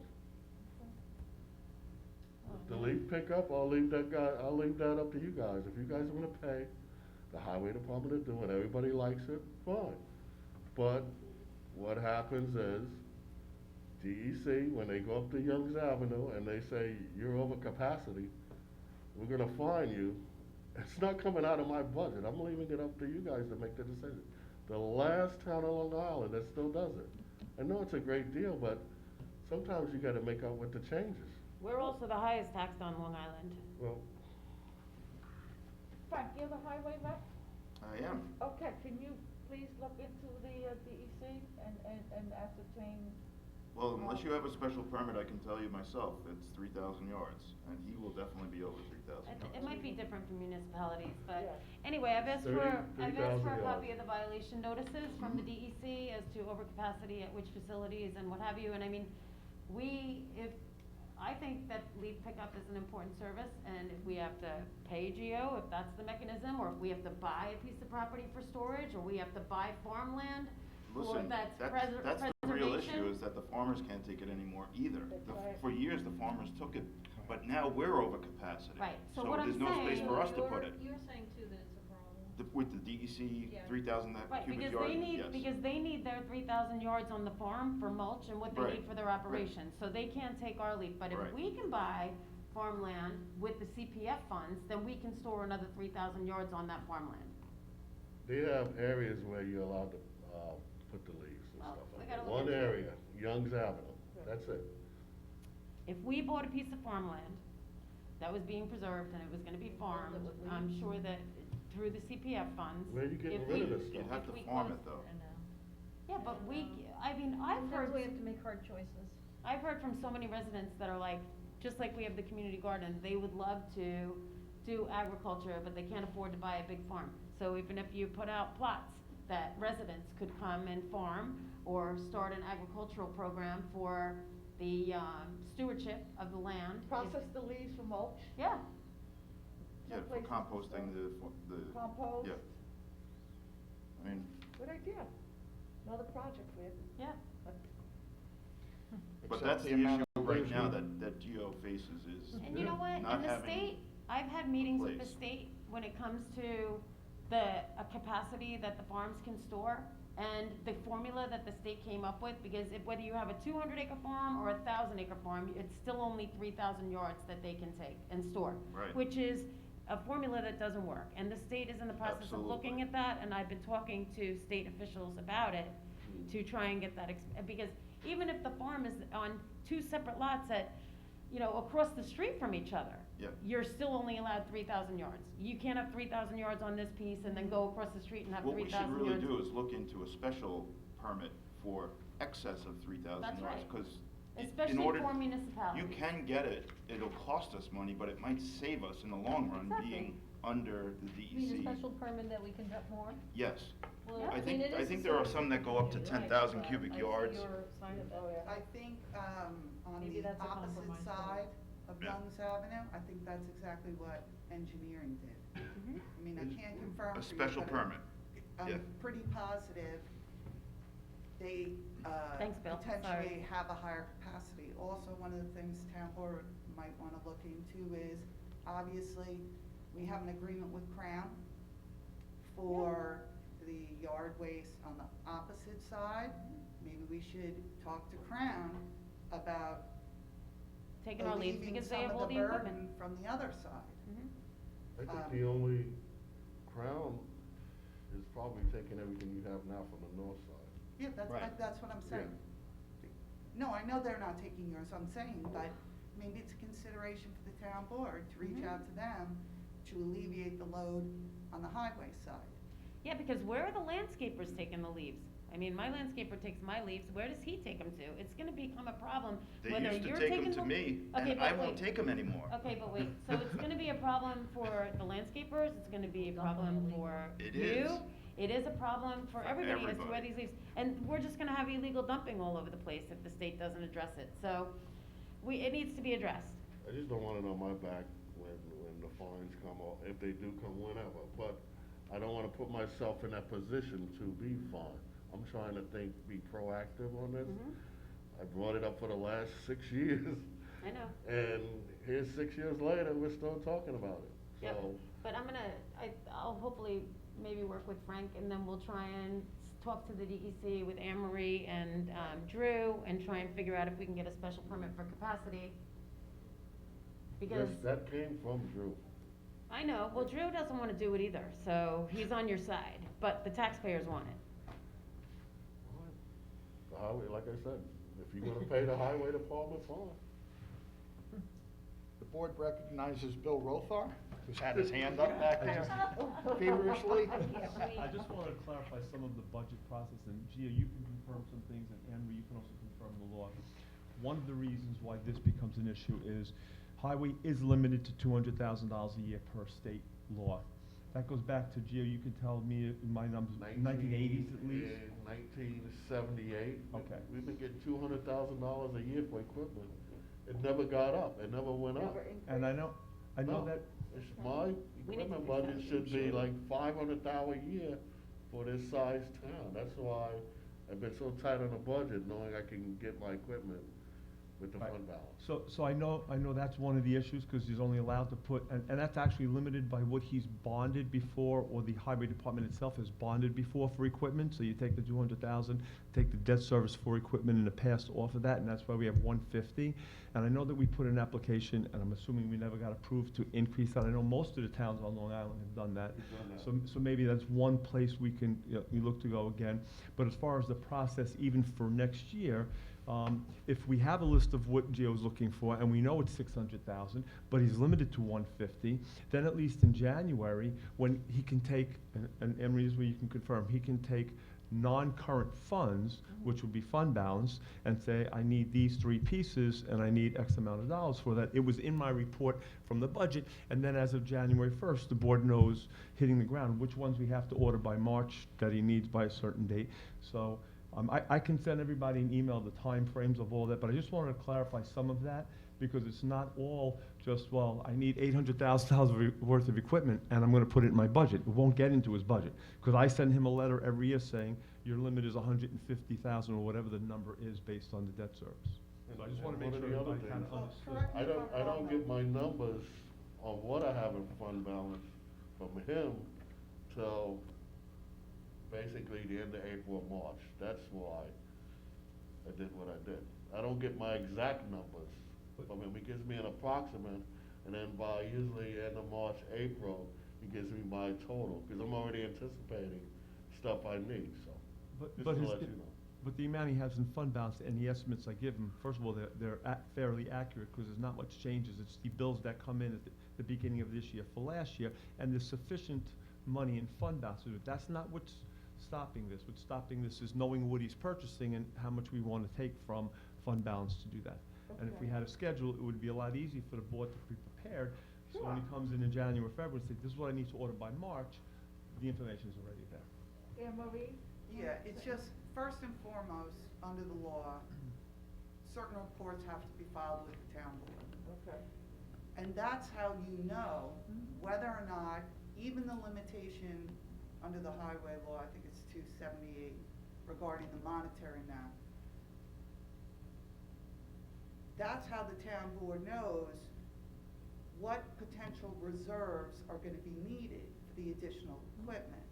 And then, Bill, one of the things you and I should talk about, and the town board should talk about, is, you know, the state controller actually recommends putting those monies, those surplus, for lack of a better word, in capital reserve funds. And those capital reserve funds can be used for equipment. So they don't just sit there like an empty, the law and the controller and the audits disfavor these big bowls of money that aren't earmarked for anything. You know, and the state controller is very critical of that. So instead, what should be created, once you know every budget year, you're taking that money and you're putting in capital reserve funds. That, I mean. So that it's not correct- just sitting in fund balance.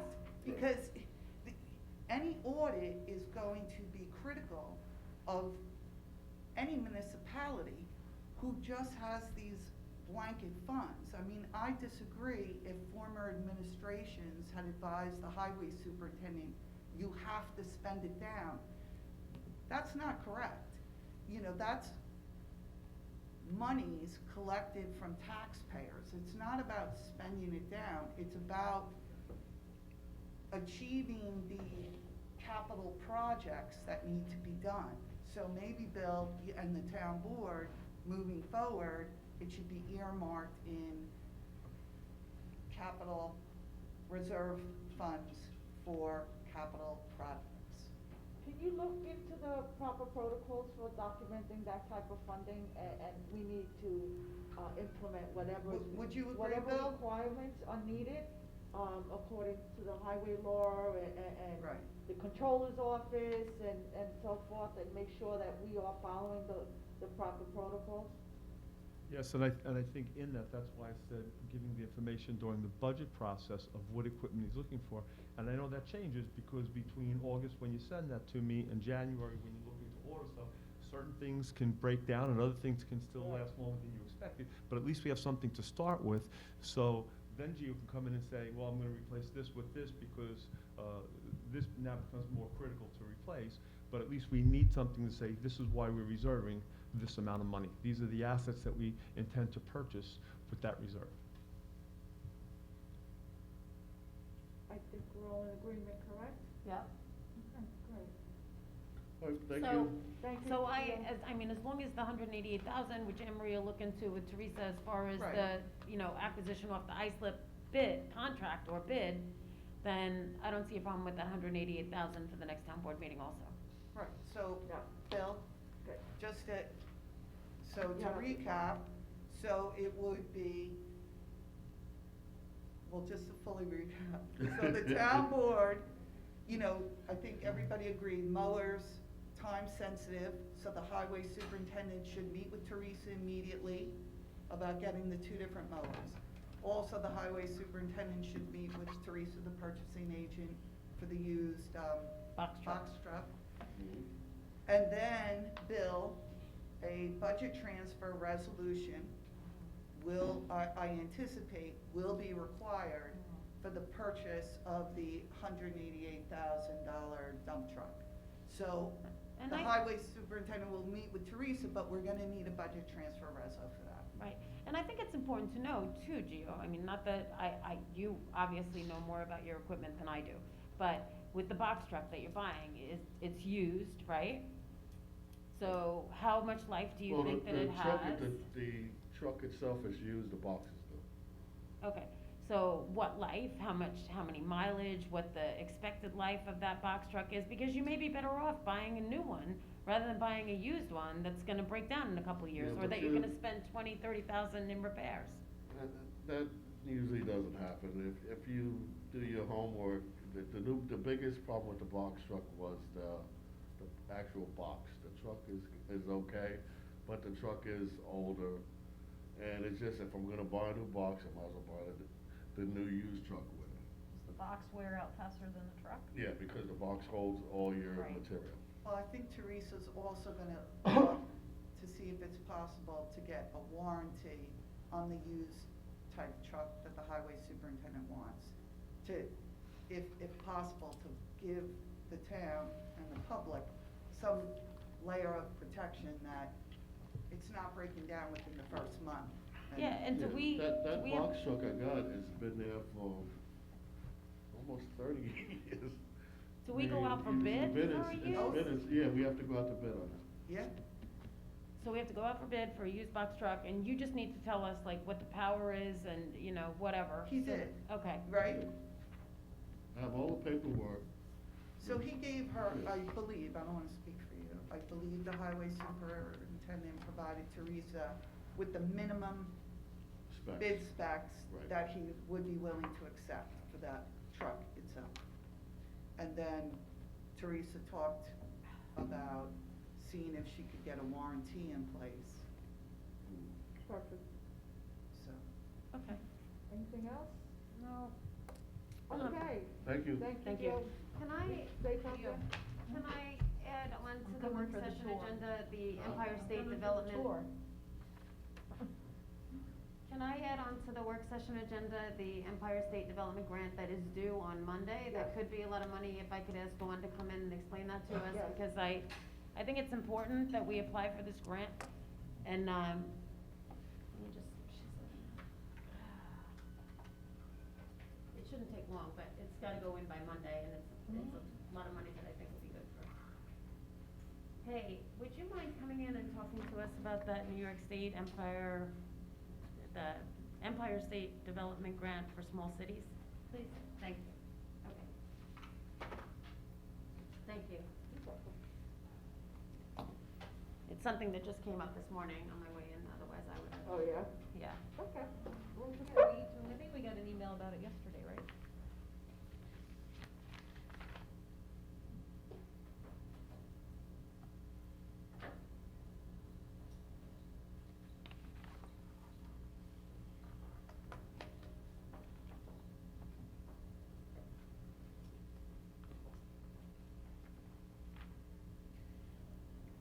So, Devin, you have for your records, it's Empire State Development Smart Cities Grant. Thank you.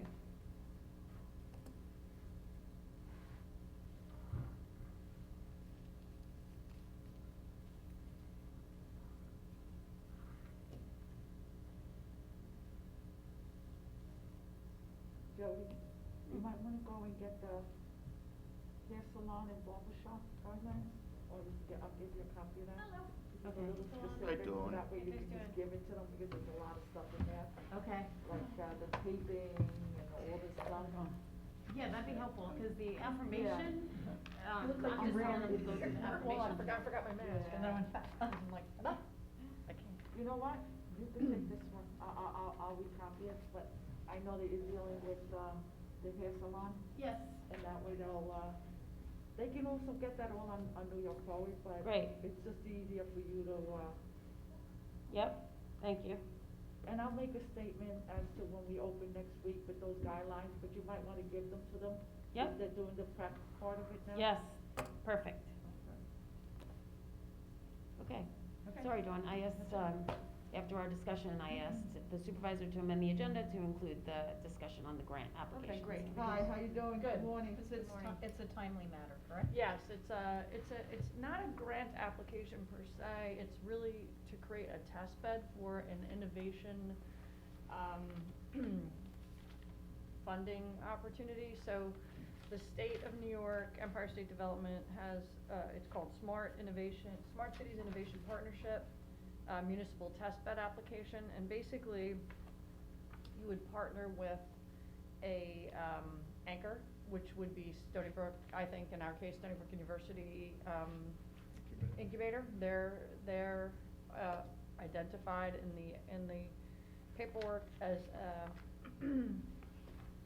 an anchor, and I had sent you an email yesterday about it. And basically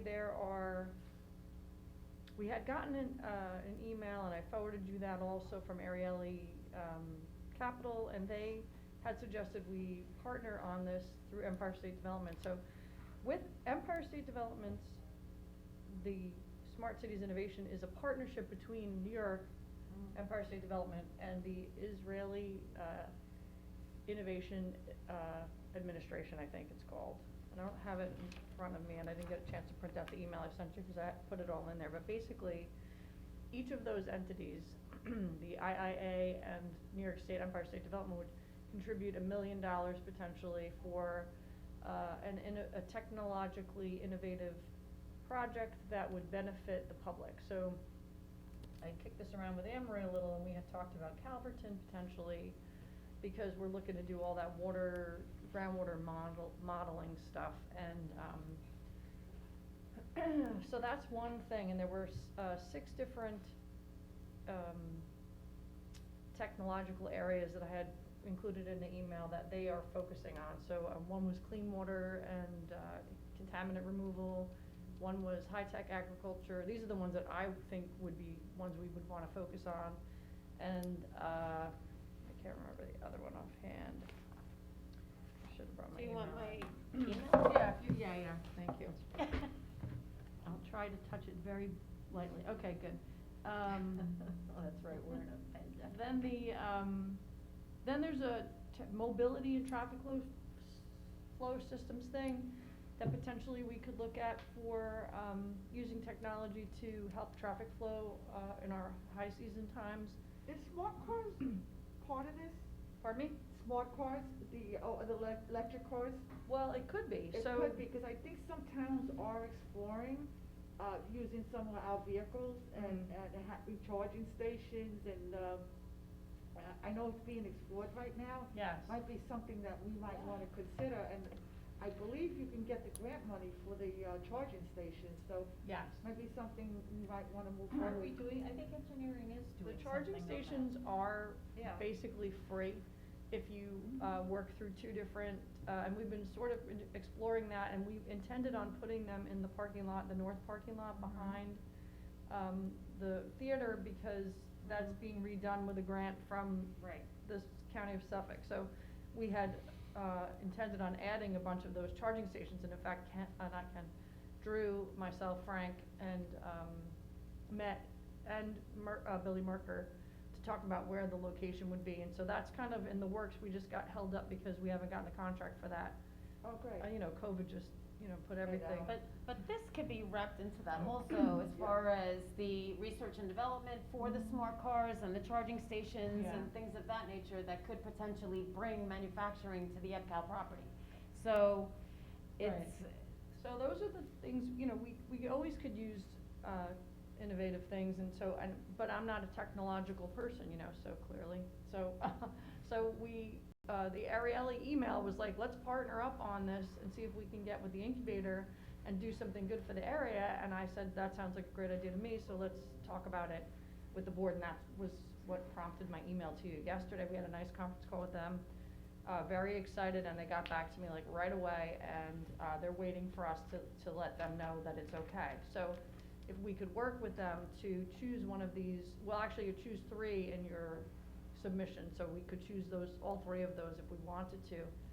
And any of the others, I mean, they have, real, unmanned aerial systems and drones, and those, all those things are the kinds of things that, you know, the state is looking to have us try to implement to help the public. So whatever we would apply for would be technology to help residents.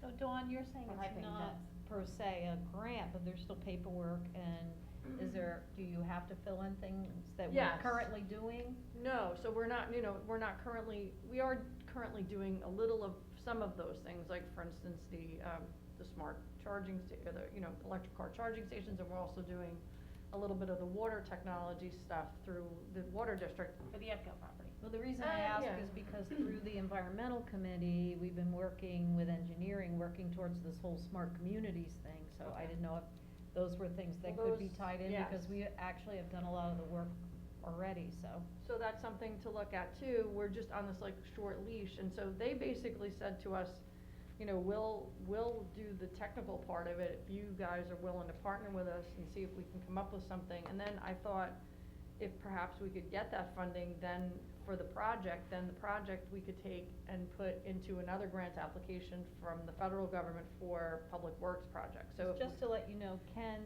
Test has been working with us, and there's a long checklist. Yeah. And he's been working on that with us and already formulating a list of all the initiatives and things that the town's already doing. So I that don't- would be great. If that's helpful So I can for connect, you? yeah, I can connect with I him mean, on that, yeah. that's already in the works, and we've already been partnering with him on that. Sounds great. Interesting. So I can follow up with him and we can. So it's really a public-private partnership, and there's a technical side of it, and then there's Yes. the municipality side of it as to what type of jobs, high-paying jobs you wanna create, and other things of that nature. So I think it'd be great if we could get the application in, it's due Monday, and if the board agrees, then Dawn can spend some of her time working on Right. that. And I would also suggest that you speak to Teresa. She has signed on as being one of the partners in that with the state, and I believe there's funding if we put these projects in place. And, Teresa. Our procurement officer, purchasing. Okay, great. That's what I thought you Yeah, meant. and she's Yeah. the designated for town. Okay. Any efforts that you put forward, she needs to keep track of what we're working. Okay, And there is some perfect. type of funding there, and just keep her in the loop. Yes, I will do that. I will absolutely do that. So I'll respond to them. I'm gonna copy you on everything so you know exactly what Perfect. we're doing. And you'll have copies of whatever paperwork we're submitting, and I think it's a good step forward to see if we can, you know, get something good for the town. Very good. Thank you so much. Thank you. Thanks, Dawn. Thank you, Dawn. Done? Yeah. All right, this wraps up our discussion items. Can I have a motion to enter into executive session? So to- moved. To discuss personnel matters, surrounding a change in status of an employee, hiring of an employee, on the legal, matter surrounding pending litigation in the matter of Calverton Manor LLC versus Town of Riverhead and Town Board of Riverhead. Can I have a first and second, I'm sorry. Motion. Second. Great, All in favor? all in yes. favor, all opposed, so moved. Have a good, day, Be safe, everybody. yes.